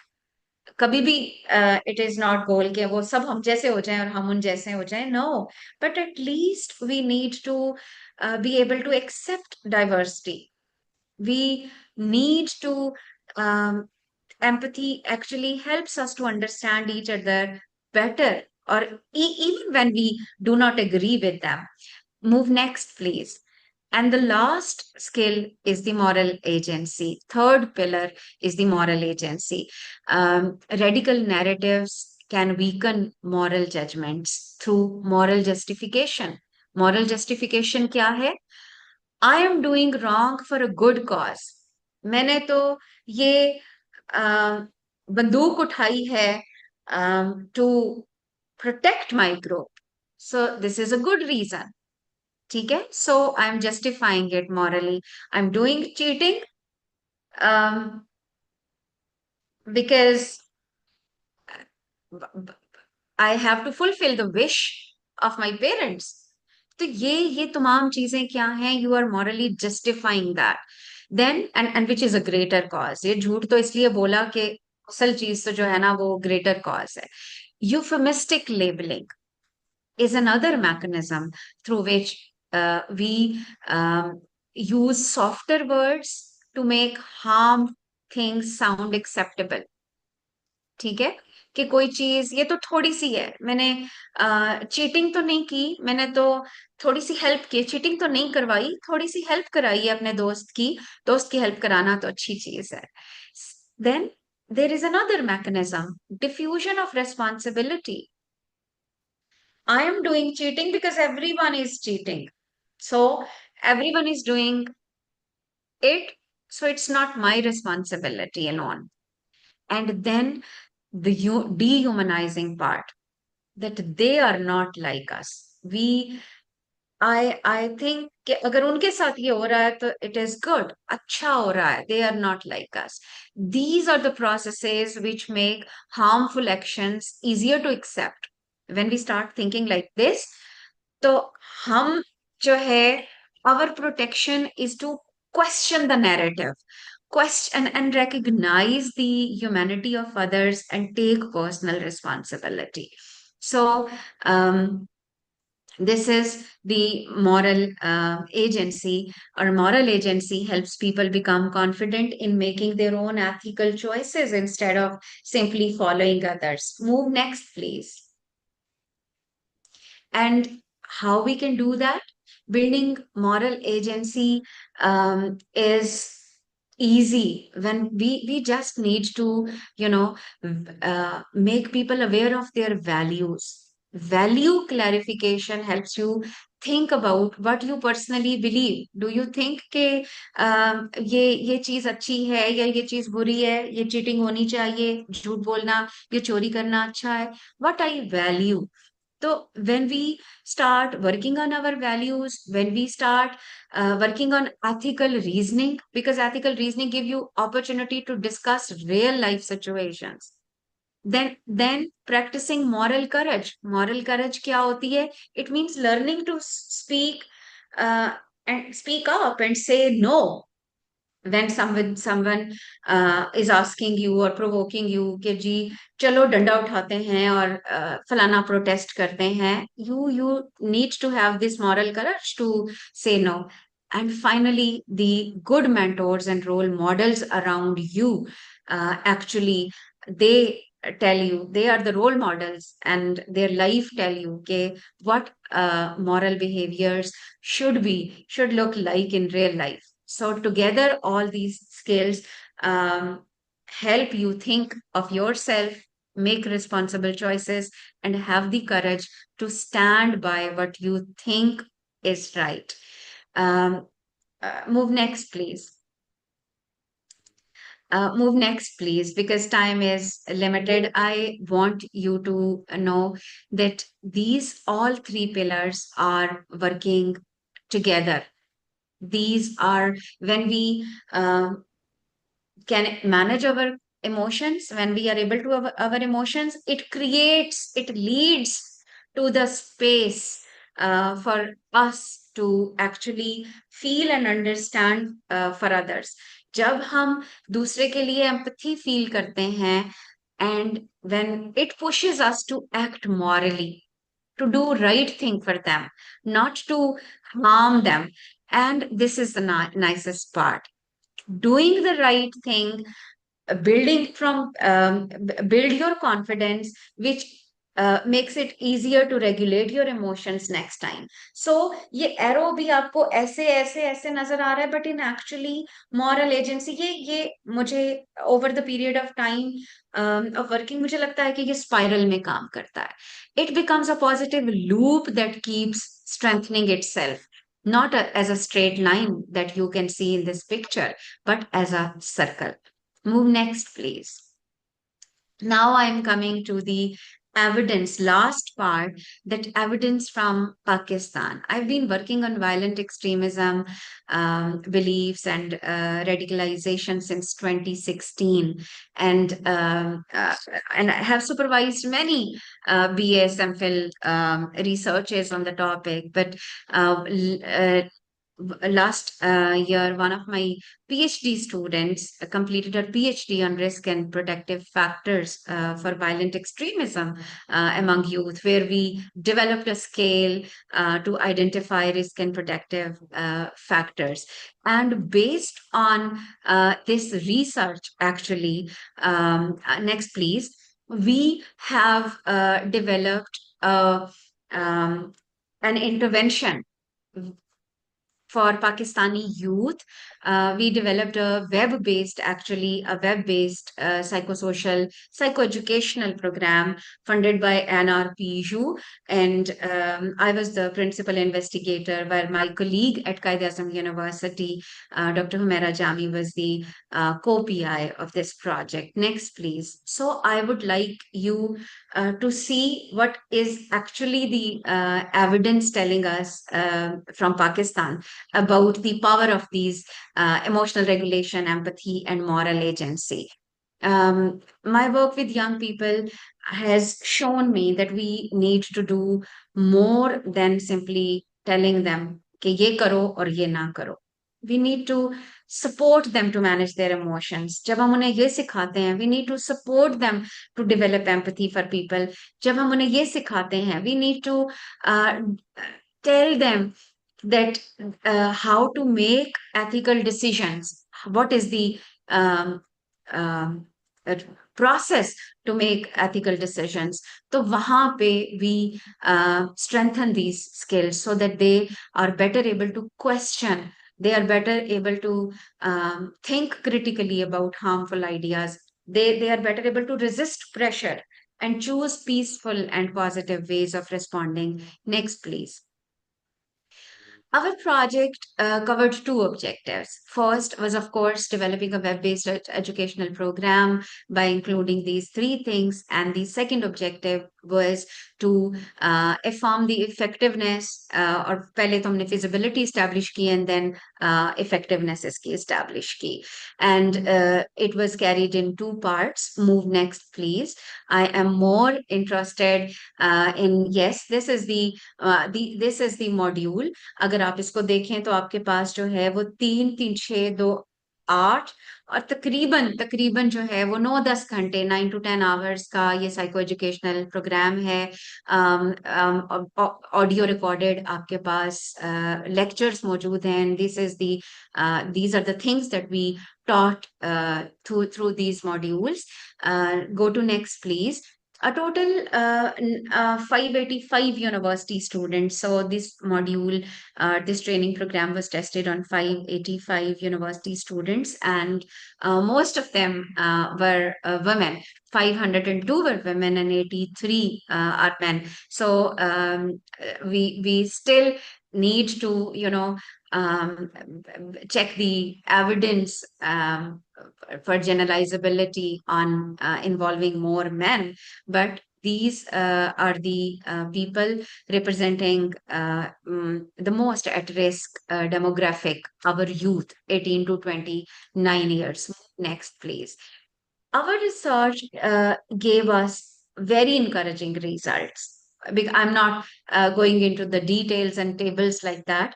After the training, I'm just summarizing the results for you to show the power of this moral agency, emotional regulation, and empathy program. After the training, young people showed better empathy and were better able to manage their emotions. And at the same time, harmful thinking patterns such as justifying harm to others, radicalization attitudes became lower. We also found that moral disengagement that was reduced significantly, and importantly, empathy and better emotional regulation helped reduce this moral disengagement and moral disengagement. When moral disengagement lowers, this moral agency gets into the rise. So the message is simple. When we learn to manage our emotions, when we understand other people and think carefully before making any choices, we are better able to question harmful ideas. And we are not an easy target for this radical groups out there जो हमें convince करने में लगे हुए होते हैं. Next, please. So, the good news from our research is that after completing the training, young people became better at understanding others, better at managing their emotions, and all these skills help actually to reduce their radical beliefs and violent extremist beliefs. So there is a lot for policymakers in these findings. This is the advantage of this training, that it was delivered online. It is already easily available to be incorporated by any university who wants to adapt this program. University can offer this program and these courses as part of their curriculum. And zaruri nahi hai. Sometimes we are extra credit or no credit activities we can embed this training program in, and these modules in our curricula or workshops or non-credit assignments, things like that. Next, please. So if we really want our universities to help people become stronger and more responsible thinker, we need to create right environment. So I work with youth, and because I teach in a university, I am a university professor. So my focus is mainly university student. First, we should teach skills like managing emotions and things like that. When universities provide safe spaces where students can question, हम किसी को question करने ही नहीं देंगे class में, and if we will not allow them to speak about difficult ideas or difficult issues and disagree with others respectfully, then how can we expect कि हम उनके radical beliefs को challenge कर पाएंगे? So the goal is not to tell you what to think, जो कि मैं बार बार इसको रिपीट कर रही हूँ, but it is developing the skill कि think for yourself, understand others, and make responsible choices. Next, please. This is the last slide, and my message is that radicalization does not rewire human mind. ये exploit करती है capacities को we have left unbuilt. And our task today is to build these capacities. And my evidence from Pakistan shows that these three skills, these three pillars are very strong for bringing change and addressing or targeting radical minds and making them moral agent instead of radical thinkers. Thank you very much. Thank you so much, Dr. Sobia, for your time and full of wisdom presentation and the program you have informed us about. And we will definitely looking forward to have further discussion with you on this topic, and we'll find out ways how to do it together in our university and in the Wah-Kent region, in the region of Taxila. So thank you so much for your time and availability for us always. Thank you so much. Thank you. Thank you, Dr. Saab. Thank you, everyone. Thank you so much, Dr. Sophia, for such an enriching and inspiring session. We now turn to our national speakers, beginning with Dr. Sania Shaheen, Assistant Professor and Chairperson, Department of Economics at University of Pakistan. She holds PhD degree in economics from International Islamic University Islamabad and completed the prestigious International Research Support Initiative Program IRSIP fellowship at West Texas A&M University USA. With over a decade of experience in higher education, she is dedicated academic, researcher, and administrator with demonstrated excellence in teaching, research, and institutional leadership. Her research interests include macroeconomics, corporate finance, international trade, energy economics, and applied econometrics.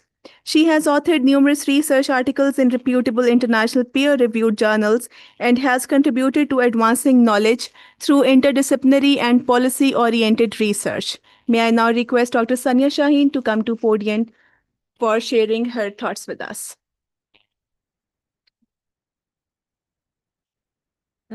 Thank you so much, everyone, and good afternoon. First of all, I would like to sincerely thanks to Professor Dr. Muhammad Rizwan, Dean Social Sciences, Chairperson Psychology Dr. Noman, and Ms. Habiba Shaheen for providing me a valuable opportunity to talk on this important topic. So, today, the topic of my discussion is from economic vulnerability to resilience, innovative economic interventions for preventing the radicalization. These are the contents of my presentations. Today, basically, the main concern is the economic vulnerability and how it leads towards the radicalization. And we will also discuss the global facts and figures, how economic vulnerability moving towards the radicalization process. And at the end, we will discuss the innovative economic interventions for de-radicalization and how de-radicalization to the development model can contribute towards the society, for the community, for the betterment of the economic growth. Please go to the next slide. Please go to the next slide. Okay. So, what economic vulnerability to radicalization? Firstly, we need to understand what is economic vulnerability. Economic vulnerability is basically the process. It is basically the process when the peoples or the individual do not have the access to sustainable income, when they have lack of the opportunities. So, when the person or the individual is experiencing the economic vulnerability for a longer period of time, it is moving towards the, or we can say that it increases the vulnerability to radicalization. So, economic vulnerability and radicalization, we can say that they both are reinforcing each other, or we can say that it explains the two-way relationship between the economic vulnerability and radicalization. Here, the theoretical framework, this is also called the vicious circle, that explain the relationship between the economic vulnerability and radicalization. So when economic vulnerability is occurring in the economy, it moving towards the increases the vulnerability of radicalization. So what is radicalization? It is basically the process that gradually develops the beliefs and attitudes towards the individuals or families. You can say that the peoples are accepting extremist ideas. So when the peoples are facing, or when they are facing poverty or unemployment, inequality, lack of the employment opportunity, as well as, so they are becoming economically excluded from the society. So it leads to increase the or people are becoming in the stage of, we can say that they are entering into the stage of the grievances as well as the frustration. They are feeling hopeless. As a result, that radicalization process, when progresses, the peoples are moving towards the, or individuals are moving towards the, they are thinking about the extremist idea that leads towards the violent extremism or the social disruption. And that violent extremism is basically leads to increase the instability in the economy, and it increases the insecurity in the economy. So how it affected again the economic vulnerability? Because due to the insecurity or economic vulnerability, peoples are basically the, and the economy, the businesses or the investors do not want to invest in the economy. As a result, the people may be jobless or the businesses become closes. As a result, the economic activity become destroyed. So again, the economic vulnerability becomes deeper into the economy, so that in that circular way, these two variables, when we are discussing on it, economic vulnerability, are moving towards the radicalization, and both are reinforcing each other. Go to the next slide. So these are the some global facts and figures that are affected due to the violent extremism and radicalization. So violent extremism and radicalization not only damage the society, it also creates an economic losses as well. If you look at the global facts and figures, 5,582 people were killed in the 2944 terrorist incidents globally in 2025. 69% of global terrorism deaths occurs in just 5 countries. That includes the Pakistan, Burkina Faso, that is basically the African country, Nigeria, Niger, and Democratic Republic of Congo. So that 69% terrorism deaths are showing that the terrorism burden is not equally distributed globally. Some countries who are more vulnerable to terrorism, and they are bearing a more burden. As well as if we look at the economic losses, US $20 trillion in direct economic losses are occurring in the economy in 2024 due to the violent conflicts, which is basically 11.6% of the global GDP. And in 2025, 21.8 trillion US dollar was the global economic loss occurred due to the cost of the violence. And 42% of terror related investigation in Europe and North America, when they are investigated, children and the youngster were involved in 2025 in the terrorist related activities. And UNDP report also shows that 25% of recruits in sub-Saharan Africa cited a total lack of job opportunities as a reason for joining violent extremist groups. If you look at the figures for the Pakistan was ranked first in the that was most impacted by terrorism in 2025. So, different researchers predict that by 2030, 59% of the world extremely poor are projected to live in a fragile and conflict affected situations. So, government in that conflict affected countries may spend more on the security and less on the education, health, and development, because few resources will be available, so they can invest on they can utilize these resources on education, health, and development opportunities. Next slide. So how to overcome that problems? So when we are moving towards the process of the de-radicalization, so what is de-radicalization? De-radicalization, it is basically a process that helps the individuals to move away from the extremist beliefs, attitudes, and behavior to develop a more peaceful and constructive and socially inclusive perspectives.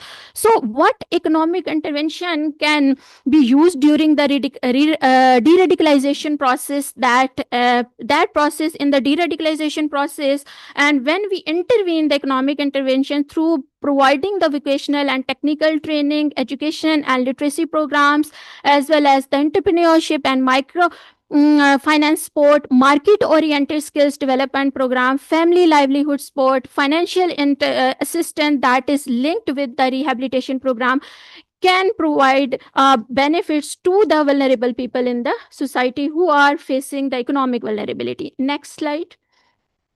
So this is basically the pathway that is showing the 5 steps, how the economic vulnerability, or how the peoples who are economically vulnerable moving towards the successful integration into the society by providing skills that I have discussed in the previous slides. And through their mentorship guidance, a person can be successfully integrated into the society. So through that process, the economic resilience can occur, and economic resilience reduces vulnerability. Sports, de-radicalization also promotes the long-term reintegration and peaceful, productive lives. Next slide. There are some innovative economic intervention that can be used for the de-radicalization process, like by launching a reintegration enterprise program, earn while you learn program, by providing paid vocational training to the vulnerable people in the re, rehabilitation program. Only one slide left there. So by community economic resilience fund, by providing to the vulnerable people, to the society, and by creating a public private reintegration partnership, we can overcome the problem during the rehabilitation program. Next slide. So, UNDP proposed a de-radicalization to development model. That mechanism I have discussed in the previous slide. So, that model basically aims to transform the vulnerable people from economic dependency to economically productive and socially integrated members of the society, because this is the important component of sustainable reintegration and further de-radicalization. So the central idea is to shift the focus from the preventing radicalization to creating a sustainable economic and social pathways that reduces the vulnerability and strengthen individual and community resilience. Next slide. So that D2D model, this is called a de-radicalization to development model. As you can see that when the person before the de-radicalization process, he was facing economic vulnerability, but through counseling, as well as by providing skill training programs, by mentoring guidance, by providing economic support and opportunities, the socially reintegrated experiences are occurring in the economy, and the peoples become employed through the financial assistance. By providing skill training, he can be financially independent, socially integrated and respected. He can get respect in the economy. So that D2D model basically is showing the person can be move from risk to the economic resilience. He can move from dependence to dignity, and from exclusion to the empowerment. Next slide. These are the references of my presentation, and thank you so much. Any question?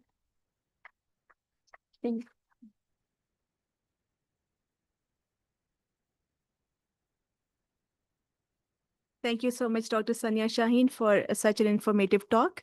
Our next speaker, Dr. Mavish Jabin. She is an HEC-approved PhD supervisor and assistant professor in Department of Education, University of WA, Pakistan. With over 14 years of experience in higher education, she previously served as assistant professor at Government College University, Faisalabad, and as visiting lecturer at Peer Meher Ali Shah Arid Agriculture University, Islamabad, where she also held the position of literacy coordinator. A former HEC IRSIP visiting scholar at Institute for International Studies in Education, University of Pittsburgh, USA, Dr. Jabin has played key academic leadership roles as alumni coordinator, NECTE focal person, curriculum review committee member, and organizer of national and international academic events and faculty development programs. Her research interests include educational leadership, teacher education, inclusive education, social and emotional learning, and educational innovation. She has published extensively in reputed national and international journals, supervises MS and PhD research, and actively contributes to quality enhancement in higher education through research, mentorship, and professional capacity building initiatives. May I now request Dr. Mavish to come to the podium for her talk? Are you joining from there? Sure, ma'am. Okay. Sir मैं यहाँ से कर सकती हूँ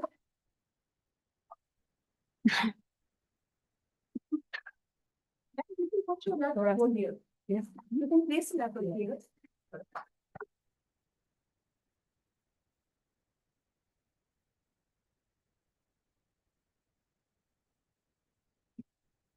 Assalamu alaikum.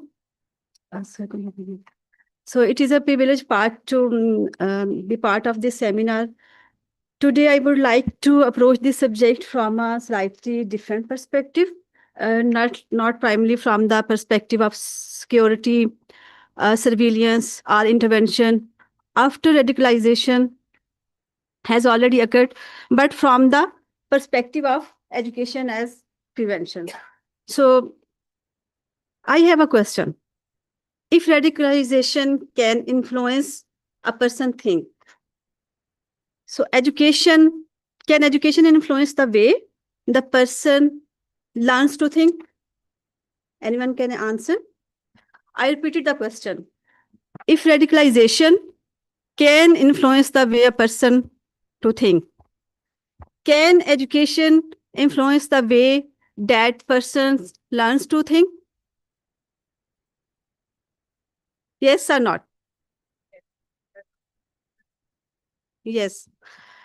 So I believe the answer is yes. Of course, जैसे आप लोगों ने भी कहा कि yes, इंसान जो है वो सीखता है कि कैसे हमने सोचना है.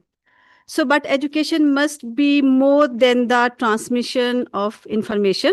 So it must help us develop critical mind, resilient individuals, and connected communities. So that is the focus of my brief conversation today. I think.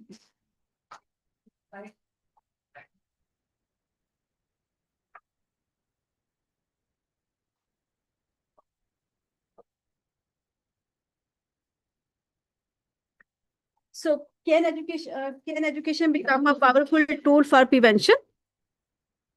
Think about a young university student. जैसे यहाँ पे teachers बैठे हुए हैं, different students sitting हैं. Imagine a student who is academically intelligent, but perhaps struggling with identity, belonging, frustration, social isolation, or uncertainty about the future. Now imagine that this student encounters a very simple narrative on social media. As you are excluded, others are responsible, we have the answer. So it's mean education shapes how they respond to people think, how they respond to disagreement, how they understand identity, how they process information, and how they relate people who are different from them. So rather than asking only, how do we stop radicalization? Perhaps education also asks, how do we prepare young people to resist simplistic narratives in the first place? That brings me to my first major point. So there are two different choices, surveillance and empowerment. So when we talk about prevention, there is sometimes a danger of thinking about students in terms of risk. हम label लगा देते हैं ना उसके ऊपर, for example कि हम कह रहे हैं कि हु इज़ अ वुलनरेबल, यानी वो वुलनरेबल है, सस्पिशियस है, हमें उनको मॉनिटर करने की ज़रूरत है. जैसे हम अपने घर में बात करते हैं बच्चों के हवाले से, फॉर एग्जांपल अगर किसी बच्चे ने कोई मिस्टेक की है, या जैसे आजकल मैट्रिक का एग्ज़ाम अनाउंस हुआ है, तो उनके अगर स्कोर्स वो सिक्योर नहीं कर सका, तो हम उन्हें कहते हैं कि यू आर द फेलियर. ठीक है, आप नालायक हो, आप तो कुछ कर नहीं सकते. हम दूसरों के साथ उसका कंपैरिजन कर रहे होते हैं, यानी हम उसको वो लेबल लगा रहे हैं कि यू आर द फेलियर. जब उसको हम ये रियलाइज करवाएंगे कि you are the failure, then definitely he या she will be feel that. But as educator, I believe our starting point should be different. Education should not become an instrument of surveillance or suspicion. It should become a space of empowerment. So our objective should not be label a particular student, but should be able to equip every student with protective strategies. So, and what are those capacities they includes? First, the ability to question, the ability to cope, the ability to communicate, the ability to empathize, the ability to something constructive. So because an empowered learner is more capable of making informed choices, a resilient learner is better equipped to deal with adversity. And a connected learner is less likely to see society through as an us versus them lens. जैसे पिछले जितने भी speakers हैं उन्होंने बात की कि हम यानी दूसरों के साथ कंपेयर करने की बजाय हम सोसाइटी को यानी एक लर्निंग पर्सपेक्टिव से और उसको थ्रू बिलोंगिंग यानी दूसरों के साथ कनेक्ट करके हम उसको देख सके कि सोसाइटी में क्या हो रहा है और हम उसको किस पर्सपेक्टिव से देख रहे हैं. फॉर एग्जांपल यहाँ पे 20 to 30 ऑडियंस बैठे हुए हैं, हर एक का वे ऑफ थिंकिंग जो है वो डिफरेंट है, हर एक का पर्सपेक्टिव डिफरेंट है, हर एक अपने माइंड से सोचेगा। अगर मैं कोई क्वेश्चन इम्पोज कर दूं कि नहीं आपने इसी एक पॉइंट के ऊपर स्टिक रहना है, तो then definitely it's my mistake कि मैंने तो उनका सोचने का एक जाविया खत्म कर दिया ना, मैंने उनके रिस्पॉन्स का वेट नहीं किया कि वो कैसे सोचते हैं या how they can react. So next, there are three pillars of educational pillars. So first one is critical thinking, second, resilience, and third, social cohesion. So teaching students to question, verify, and reflect. So the first pillar is critical thinking. How many of us have received a WhatsApp message or social media and immediately thought, this must be true? सुबह आप लोगों ने या फिर अभी just कोई WhatsApp पे message receive किया होगा या कोई इन्फॉर्मेशन रिसीव की होगी या फिर सोशल मीडिया जैसे फेसबुक है या अदर्स जो एप्स हैं उसके उस पर आपने कोई पोस्ट देखी है, तो आपने उस टाइम उसको सच मान लिया या क्या किया उसके साथ? Anyone can response? Yes, next. Yes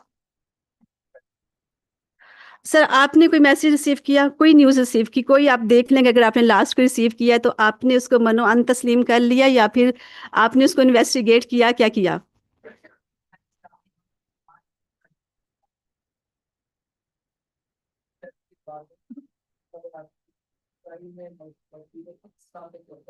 Yes.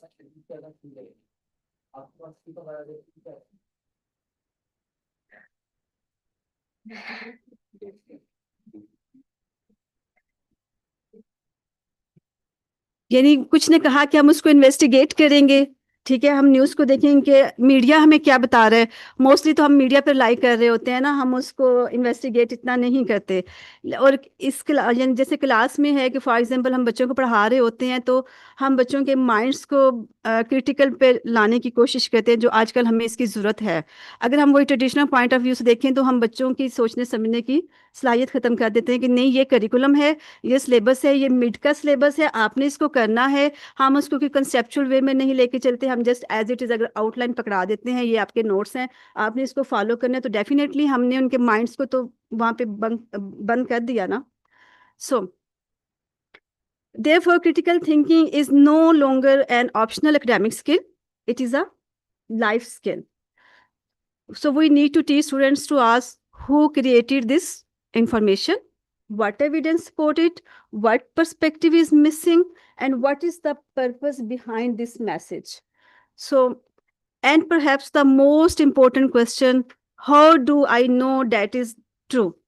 So a critical thinker doesn't simply ask about what should I believe. A critical thinking, what evidence should influence my belief? यानी हमने उस एविडेंस पे उस पे बिलीव नहीं करना उस बात के ऊपर, लेकिन हमने अपने बिलीव्स के अकॉर्डिंग उसको लेके चलना है कि क्या वो एविडेंस जो है वो सही है या नहीं।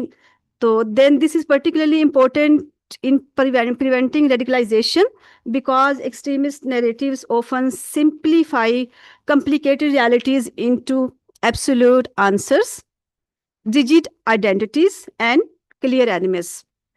So if the perspective of education, it should give students the intellectual confidence to say, let me examine this, let me question this, let me hear another perspective. यानी जब हम उनको ये राइट देंगे तो देन डेफिनेटली वो critical सोचेगा। So our next pillar is resilience. So यानी वो एक्टिव को हम जो न्यूज़ हमने सुनी थी उस पे हमने एविडेंस की बात की है कि हमें पहले एविडेंस पे फाइंड आउट करना है, देन वो आया एविडेंस ठीक था या नहीं था, और फिर वो जो न्यूज़ थी उस पे आपने रिएक्ट कैसे करना है। आया हमने साइलेंटली आगे मूव करना है, हमने खामोश रहना है, या फिर हमने उसको केयरफुली लेके उसका आंसर करना है। So resilience doesn't mean teaching young people to tolerate adversity silently. It means giving them the skills, relationships, and confidence to respond to adversity constructively. So university student में experience academic failure, uncertainty about careers. अब जैसे बहुत सारे students हैं graduate हुए हैं, तो definitely future के हवाले से, जॉब के हवाले से अनसर्टेनिटी पाई जाती है कि आफ्टर बीएस या आफ्टर एमएस के हमने कैसे जॉब सिक्योर करनी है।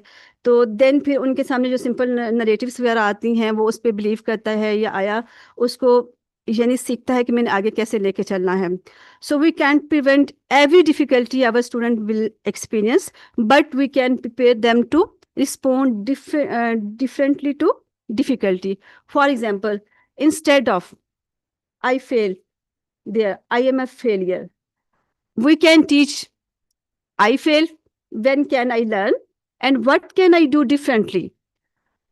So instead of nobody understand me, we can encourage who can I talk to, where can I find constructive support.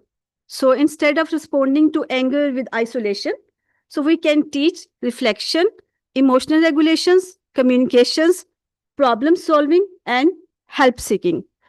So, and this is where teachers become extremely important. Sometimes the most important, powerful intervention is not a formal program. So third pillar is social cohesion. There are also two steps. जैसे class में होता है कि as a teacher for example अगर कोई student मैं कुछ पढ़ा रही हूँ, तो अगर स्टूडेंट मुझसे सॉरी कोई ऐसी टर्म है जो डिफिकल्ट है और स्टूडेंट को रिस्पॉन्ड करना चाह रहा है, तो मैं उसे कहूँगी नहीं तुम चुप करके बैठ जाओ, ठीक है, तुम सही नहीं कह रहे, तुम चुप करके बैठ जाओ, मैं इसकी बात नहीं सुनती। तो वहां पे क्या होगा, वो आहिस्ता आहिस्ता वो स्नब होगा, वो डिस्करेज होगा, डेफिनेटली वो साइलेंटली मूव करेगा। या फिर फॉर एग्जांपल हम ये भी करते हैं मोस्ट ऑफ द टाइम कि कोई एक लाइक स्टूडेंट है, रिस्पॉन्सिव है, तो हम उसी को आगे करते हैं, देन बाकी स्टूडेंट्स को उस तरह से इंपॉर्टेंस नहीं देते। So I understand that you have a different perspective, tell us why you think that way. यानी हम इस तरह से भी उनको लेके चल सकते हैं, हम उनको एंगेज कर सकते हैं विद डिफरेंट पर्सपेक्टिव्स। यानी अब जब हम उनकी बात सुनेंगे तो वो हमारी सुनेंगे, हम उनको रिस्पेक्ट देंगे एज अ टीचर, तो वो हमें रिस्पेक्ट देंगे।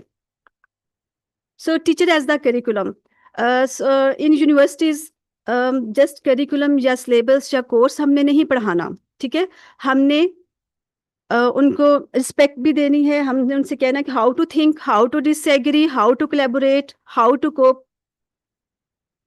सो there are three questions. First is critical thinking. Is this true? Second, resilience. How can I respond constructively? And third, social cohesion. How can we live together despite our differences? So अगर इन तीनों को combine करें तो इन तीनों का जो बनता है वो है empowered, connected, resilient learners.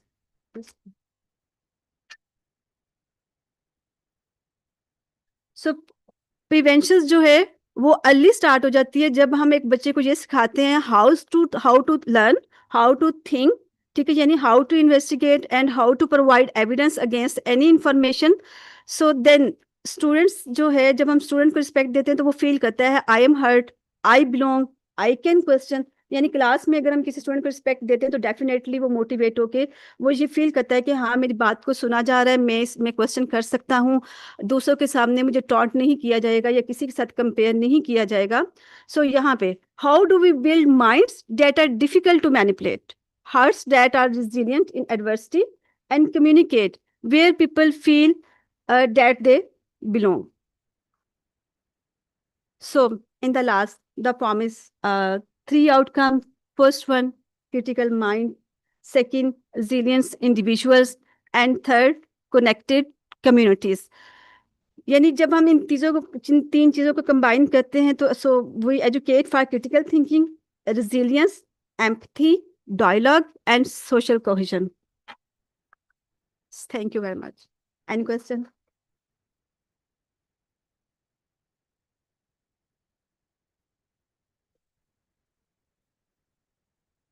Thank you so much, Dr. Mavish Shabin. Our next national speaker, Ms. Fawzia Ayub, from Department of Islamic Studies, University of Wa. She is an accomplished academic researcher and educator specializing in Islamic jurisprudence and Islamic law. She has served as chairperson of Department of Islamic Studies at University of Wa, providing academic leadership in teaching, research, and curriculum development. Her research interests include Islamic family law, comparative fiqh, usulul fiqh, contemporary juristic issues, Islamic bioethics, Maqasid Sharia, and interface between artificial intelligence and Islamic law. She has authored and co-authored numerous research articles in national and international academic journals and has actively contributed to conferences, seminars, and workshops on Islamic law, family law, ethics, interfaith harmony, and emerging technologies. Her scholarship particularly focuses on Islamic family law, judicial practices in Pakistan, comparative jurisprudence, and contemporary applications of Sharia principles. I now invite Ms. Fazia to come on stage. Please, ma'am.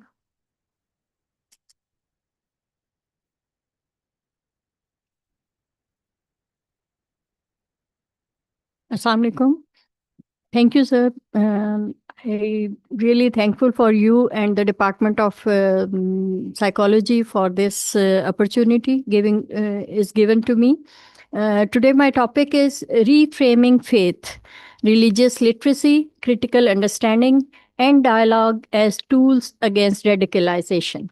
As all of you know, next please. As all of you know, that religious extremism remains a global challenge.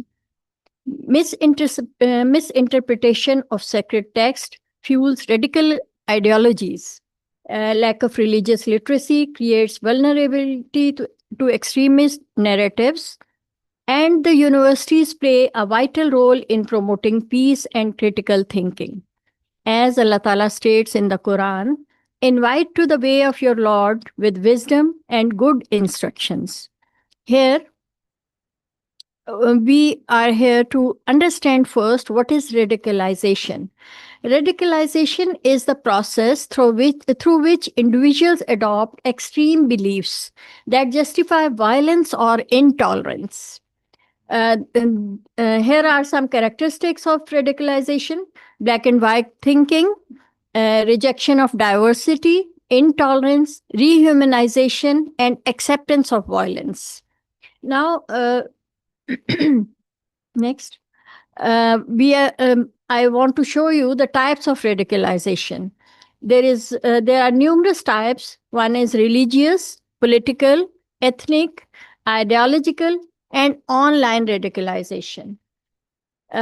First of all, next, we will discuss causes of radicalization.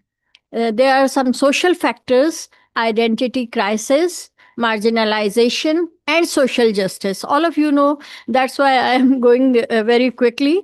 Religious factors are, first of all, we are discussing misinterpretation of scripture. As the revealed religions, Christianity, Judaism, and Islam, the sacred books are misinterpreted. So the radicalization is improved. Ignorance of Islamic scholarship and cherry picking verses. We are getting only those verses which are in the favor of some special cause and rejecting those verses which are universal. Next, digital factors, social media algorithms, echo chambers, and online recruitments. This is the main cause of radicalization. And psychological factors, we cannot ignore psychological factors. There is a need for belonging, anger, and trauma. Next. Religious literacy क्या होती है? This is very important to know. The ability to understand religious traditions, beliefs, practices, diversity and historical context. इन सारी चीज़ों को अगर आप सही तरह से नहीं समझ पाते तो then you are going towards extremism. It includes understanding scripture, historical context, diversity with religions. You should understand that there is a diversity in different religions, ethics, and critical interpretation. Islam promotes knowledge. All of us know that Islam promotes knowledge. There are Quranic foundations as well. It is stated, read in the name of your Lord. The first revelation which took place, it is stated that we all should, the first primary duty is to read. Then think, will those who know be equal to those who do not know? This is a verse from the Quran which states that thinking is the second choice of a man or a human being. We should understand what we are reading and think upon that, what you got idea from that thing, and reflect. Do not they reflect upon the Quran states that whatever they are reading and thinking, why it is not reflecting on them. Then a message which is coming from this is Islam promotes inquiry, reasoning, reflection, wisdom, not a blind imitation. That we have to take these all points when we are reading any text. Next, there is critical understanding. The main objective is critical thinking in Islam. Islam encourages tadabbur, tafakkur, and ishtihad. Tadabbur is reflection, what you are getting. Tafakkur is what you are thinking. And ishtihad. Ishtihad is reasoned judgment. As previous speaker, Mr. Munib, he explained jihad. There is a big difference between ijtihad and jihad.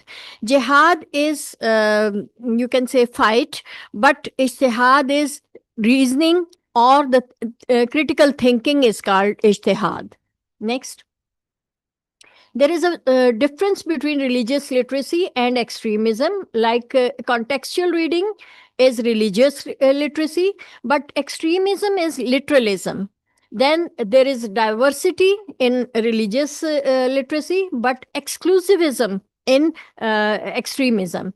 In religious literacy, it is stated that we should have a dialogue with the opponents, while violence is taught in extremism. Mercy is taught in religious literature, while hatred is explained in extremism. Scholarship versus ignorance, evidence versus propaganda. These are the main, we can say, conflicts between the two. The key message is knowledge dismantles extremism. When you have knowledge about something, you ignore extremism, or you can get the right thing, what is taught to you. Next. When we have a dialogue, dialogue builds trust, it reduces prejudice, promotes empathy, resolves misconception, and prevents polarization. मैं इसलिए जल्दी जल्दी जा रही हूँ ताकि जल्दी हो जाए. Forms. There are some forms of radicalization: interfaith dialogue and intrafaith dialogue, community engagement, and academic debates. These are the forms through which we can eliminate extremism. Next, please. Islamic model of dialogue is there is a Quranic principle. It is stated there is no compulsion in religion. La ikraha fid din. Come to a common word between us and you. It is stated that don't quarrel on the, or don't have a debate on those things which are not common between us. Come to debate on these things which are common between us. We made you nations. Okay. There are some prophetic examples as well. In the Constitution of Medina, we came to know that there were some tribes who were from Christian and from Jews as well. Holy Prophet ﷺ negotiated with them, and treaties with Jewish communities who were living in the surroundings of Medina, and mercy towards opponents, whether they were Muslims or not. The Holy Prophet's teaching was mercy towards opponents. Next. Now I am going to explain some verses from Bible and from Torah as well. The New Testament consistently promotes reconciliation, forgiveness, and peaceful living. Matthew states that blessings are the peacemakers, for they shall be called children of God.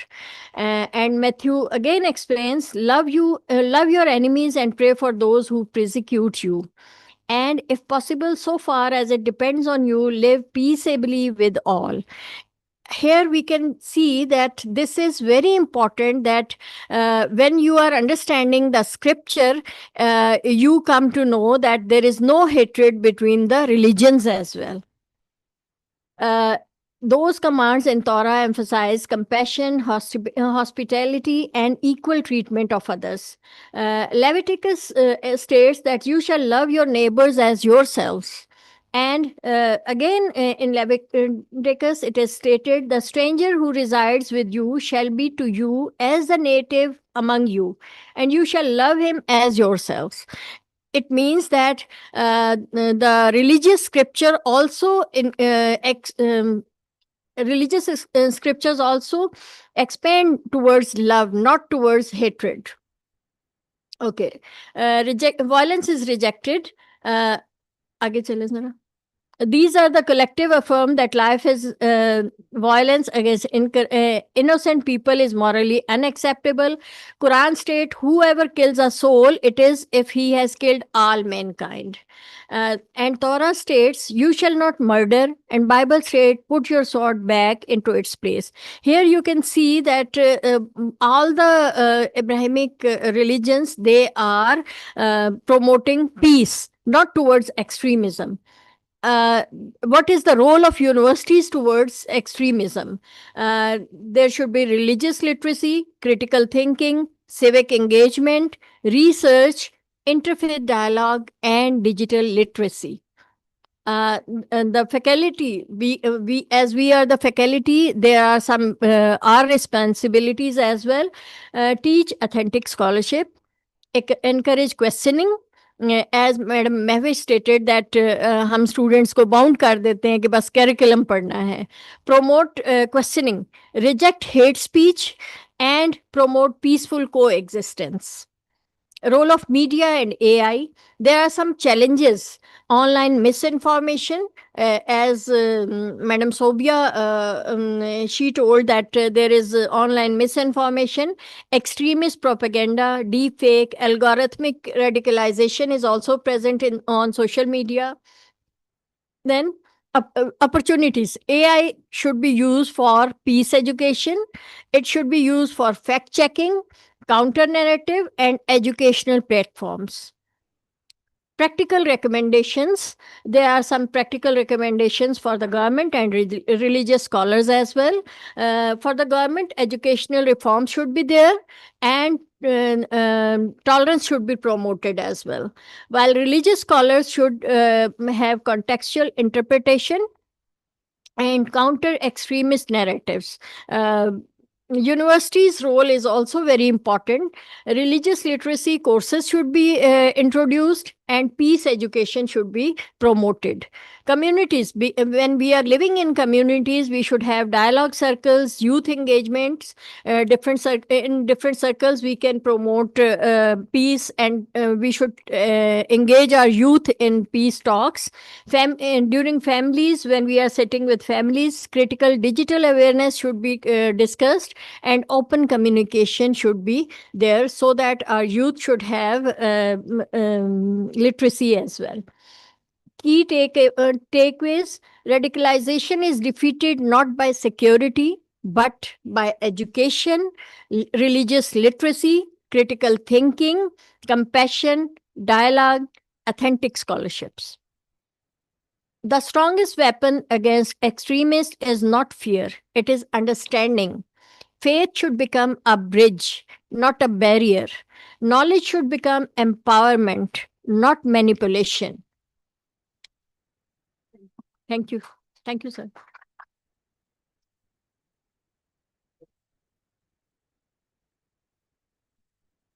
Thank you so much, Ms. Fazia. Our last keynote speaker, Ms. Dimple Kumari from Department of Psychology, University of VA. Ms. Dimple Kumari holds an MS in Clinical Psychology from Foundation University School of Science and Technology, Rawalpindi. from where she completed in 2023, and an MSc in psychology from National University of Modern Languages, Namal, Islamabad. Her academic and research interests include cognitive psychology and social psychology, reflecting her interest in understanding human thoughts, behaviors, social interactions, and the factors that shape psychological functioning. As an educator and researcher, Ms. Dimple brings together academic knowledge, clinical psychology training, and a strong interest in understanding human behavior. I now invite Ms. Dimple Kumari to the podium for her discussion.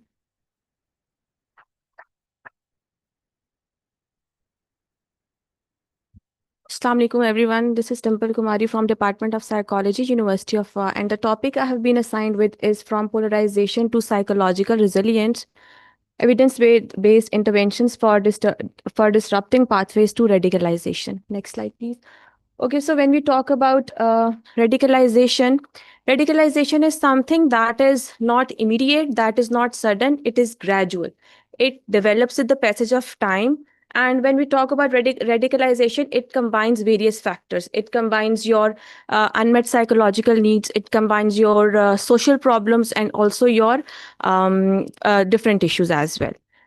So when we talk about radicalization, it's not simply ideology. It's not based on ideology. Rather, it is, you can say it is related to your psychological unmet needs. Obviously, being a human, we have certain needs for affiliation, needs for belongingness, need for being accepted by the people. And when these needs are not met, when these needs are not satisfied, people, they usually become vulnerable to the groups they belong to. So there are different factors, different psychological and social factors that are contributing to radicalization. First is your rising affective polarization. Rising affective polarization means that simply we have two groups. If we have two groups and there is a difference in their religion, in their culture, in their language, so instead of accepting the difference in opinions, what we do is we simply get into the war of us versus them. Second is your digital acceleration. Digital acceleration is simply that social media, it makes radicalization and polarization even faster. Number third is your psychological vulnerability. People who experience uncertainty, who experience isolation, they are more likely to be appealed by extremist messages. And number fourth one is your social fragmentation. When it comes to social fragmentation, weak social links, weak family support, social support, it can lead to social isolation. Next slide, please. Okay, as I have discussed earlier, that radicalization, it is not an immediate process, it is a gradual process and it passes through the different stages. These are the 5 stages. Number first is grievance and discontent. What basically happened is initially the individual, he experiences uncertainty, he experiences a loss, he experiences injustice, and due to this he continues to ask that do I even matter. That's the question that leads to ideological framing. In ideological framing, it's simply that extremist group, they just provide them an idea, they just provide them with the base to deal with that situation. Then in fourth step, obviously, when the individual, he starts to accept that idea, he starts to accept that baseline, then he starts to connect with that group, he starts to affiliate with that group. And in the end, that is your action orientation. Action orientation is simply that obviously the ideology you have accepted, that ideology in this stage demands your action. It demands your practicality. Next slide, please. Now we have these core drivers, these core psychological drivers for radicalization. Number one is your need, number second is your narrative, and number third is your network.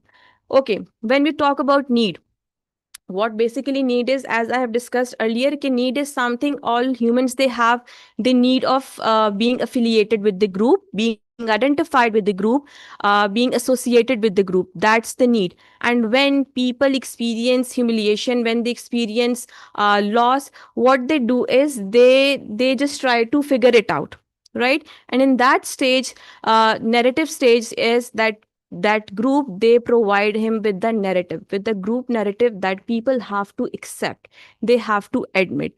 And obviously that in the network phase, yeah, in the network code driver, people, they, the social group, they approve that social belongingness.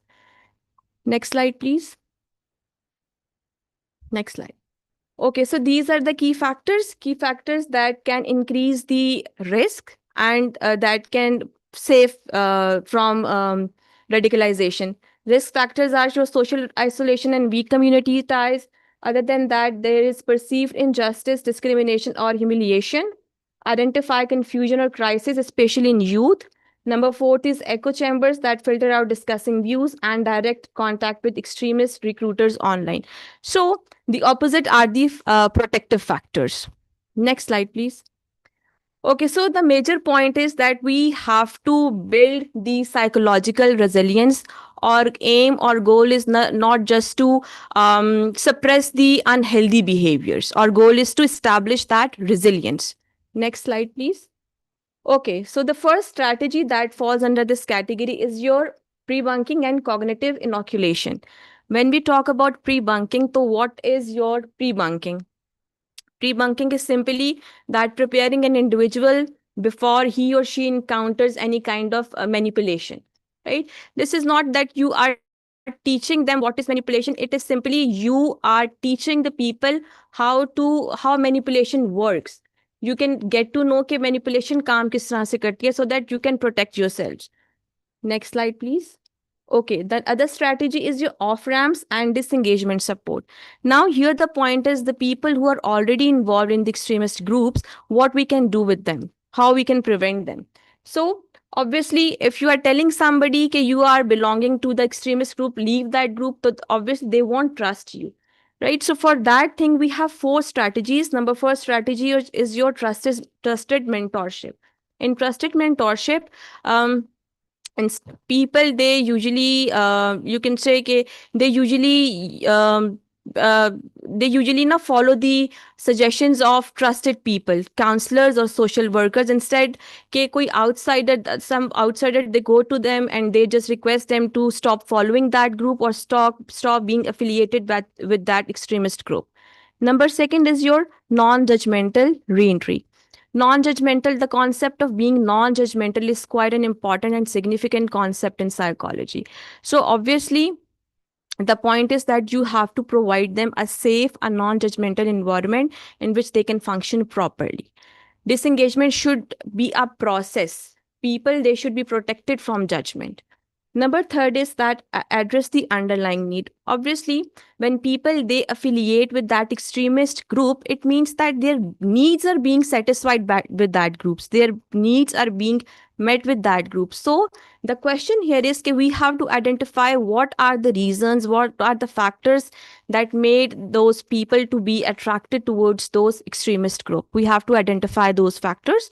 Number 4 is your practical reintegration. Obviously, sometimes people, they do want to leave the group, but due to certain issues like housing issues, like employment issues, they can't leave. So people should be helped with those issues so that they can deal further properly. Next slide, please. The other one is strengthening belonging and connection. As I have discussed earlier, ke people, they affiliate with the extremist group because they are finding that their needs, their demands are being met by affiliating with that group. So in that situation, it's our responsibility to introduce the healthy alternatives in the sense of youth and mentorship programs. Second is your restorative community practices, any kind of community practices, seminars and workshops. The other one is your family and peer engagement. It's simply providing social support to the people so that they protect themselves from frustration, and that frustration that will further lead them towards extremism. Next slide, please. Then we have is a thyroid prevention framework here. The prevention, it depends on the risk factors. Risk factors can be of three types. If the risk is all over the risk, so here we can make the use of media literacy and pre-bunking. We can teach people through media, we can teach them debunking. Secondly, if the people they are in early stages of extremism in radicalization, in that situation, what we can do is mentorship programs and belonging programs, they can work best. And in the end, if people are already involved in those extremist group, so in that situation we have to teach them disengagement and exit support. We have to provide them that support. Next, please. So in the end, your radicalization, it is a psychological phenomena. It's a psychological phenomena. It doesn't happen all of a sudden. It develops gradually, and it can be prevented by using various strategies. So that's all for today. Any question? Thank you.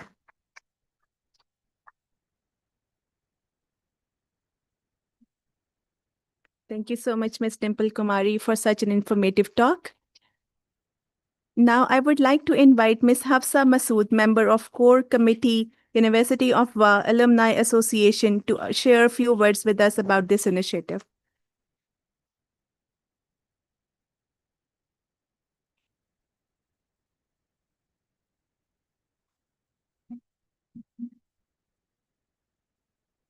Assalamu alaikum, everyone.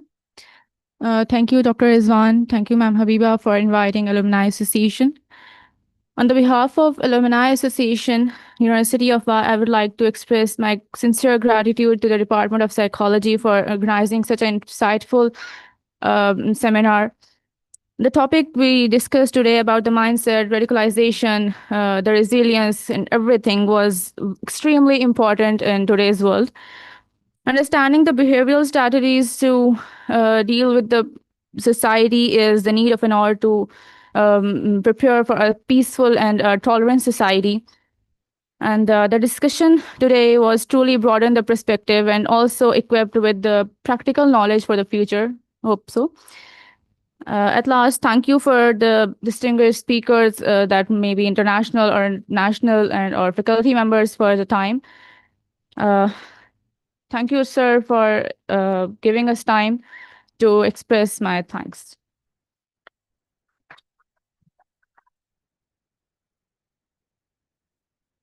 Thank you so much, Ms. Hafsa. Now it's time to request Dr. Muhammad Rizwan, Dean, Faculty of Social Sciences and Humanities, to share his concluding remarks with us. Sir, please, over to you. Assalamu alaikum.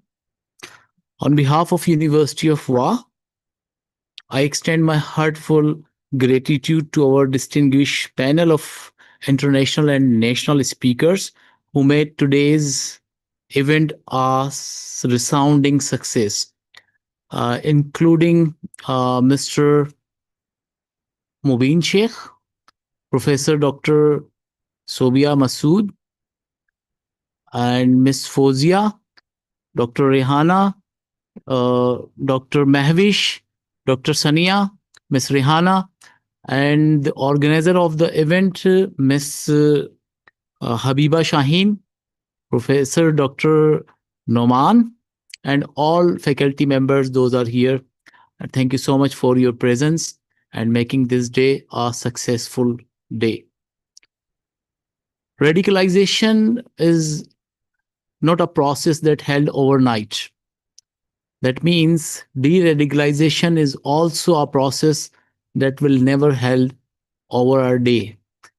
It is time-taking process, and it required lot of effort from multidisciplinary approach. Not a single discipline can change anything on the mindset of people, because radicalization is an aggregate of all kind of issues having in the society. So in the last, I would again say thank you so much for all of you. And जो छोटी सी बात कहना चाहता हूं for the society of Pakistan, terrorism फैलाने वाले लोग जो हैं वो डरे हुए लोग होते हैं, क्योंकि वो खुद डरे होते हैं कि शायद उनकी आफ्टर लाइफ सक्सेसफुल नहीं होगी. तो इस डर को ओवरकम करने के लिए वो इस चेंज एजेंडा पर वर्क करते हैं और सोसाइटी में लोगों को मजीद डराते हैं। तो आप डरे हुए हैं चाहे आप टेररिज्म कर रहे हैं, आप डरे हुए हैं चाहे आप टेररिज्म के विक्टिम हैं, एंड आपको साइकोलॉजिस्ट की जरूरत है। शिद्दत पसंदी किसी भी फॉर्म में हो, चाहे हम बीइंग अ टीचर स्टूडेंट्स को डराते हो, चाहे हम बीइंग अ कोलीग अपने अदर कोलीग्स को डराते हो, चाहे हम बीइंग अ हेड अपने सबऑर्डिनेट्स को डराते हो, चाहे हम being a high ups of the university of और ऑर्गेनाइजेशन अपने सबऑर्डिनेट्स को डराते हो, ये सब शिद्दत पसंदी के रवैये हैं। क्योंकि इंसान के ऊपर हक है कि वो उससे मोहब्बत से ऐसी बात करे जो दूसरे के लिए काबिल कबूल हो। क्योंकि अगर आपने किसी को चेंज करना है तो चेंज के लिए जरूरी है कि जिसे आप चेंज करना चाहते हैं वो विलिंग हो आपकी बात सुनने के लिए। क्योंकि अगर कोई आपकी बात सुनने के लिए तैयार नहीं है तो आप दुनिया में किसी भी स्टेटस पर हो, आप उसे तब्दील नहीं कर सकते। तब्दीली लाने के लिए ये एक बुनियादी अमल है कि हमें लोगों में वो विल पैदा करनी पड़ेगी। आई बिलीव कि बीइंग अ मुस्लिम आप नैरेटिव लगे हुए देखते हैं कि इस्लाम को डोमिनेट होना है, यानी इस्लाम की बालादस्ती होनी है, ये जगह जगह लिखा हुआ नजर आता है। जब आप कहते हैं ना कि इस्लाम की बालादस्ती चाहिए, तो आप खुद ही मान रहे हैं कि इस्लाम की बालादस्ती है नहीं, जो कि हकीकत नहीं है। क्योंकि बालादस्ती होती है सबऑर्डिनेट्स के ऊपर। जो आपको मानने वाले हैं वो आपके साथ हैं और आपके साथ ही रहेंगे, और बाकी जो रिलीजन, बाकी जो फेथ हैं वो अपनी जगह रहेंगे क्योंकि वो उसके साथ जुड़े हुए हैं। और अल्लाह ताला भी उन्हें उसी तरह से रखना चाहता है, क्योंकि डाइवर्सिटी होगी तभी किसी लिहाज से एग्जिस्टेंस काउंट की जाएगी। अगर डाइवर्सिटी नहीं है तो डेफिनेटली एक जैसे लोग फिर तब भी आप आपस में लड़ लड़ के ही रह जाएंगे।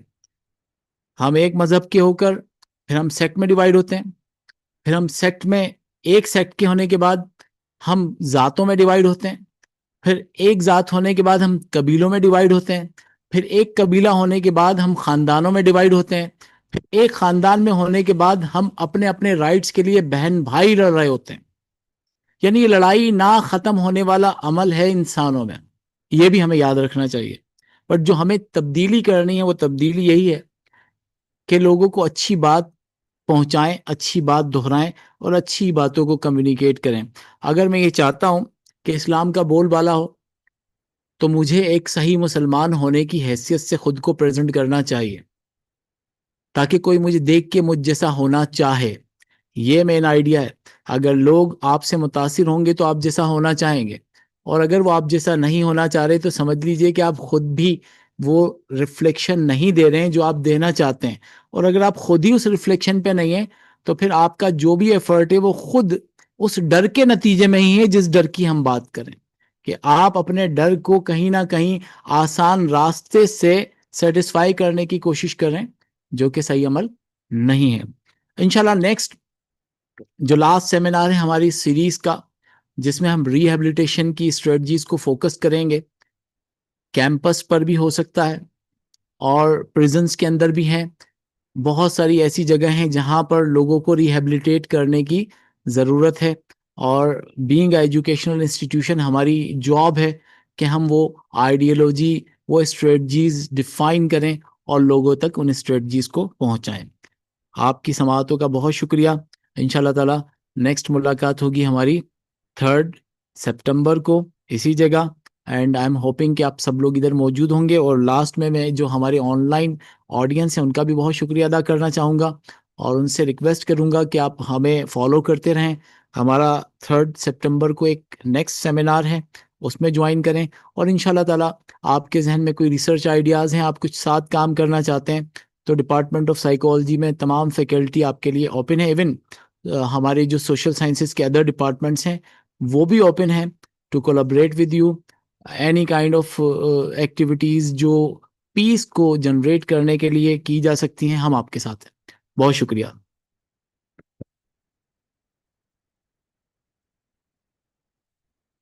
Thank you so much, sir, for your thought-provoking words.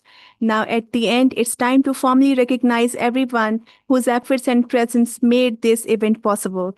For that, I now invite Professor Dr. Muhammad Rizwan to distribute certificates. So it's time for certificate distribution. We begin with our keynote speakers first, Dr. Sanya Shaheen. इसको उस तरफ move करना। Wait.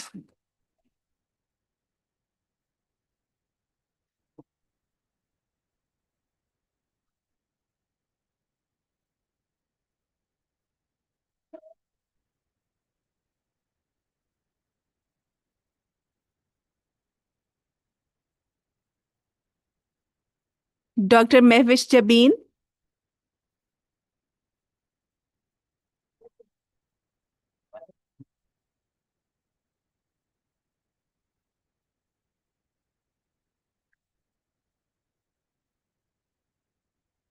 Miss Fazia Ayub.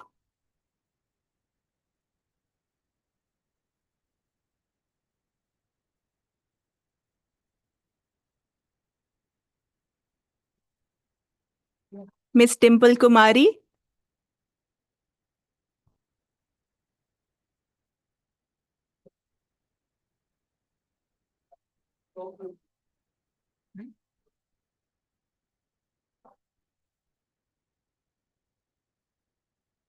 Next, certificates for our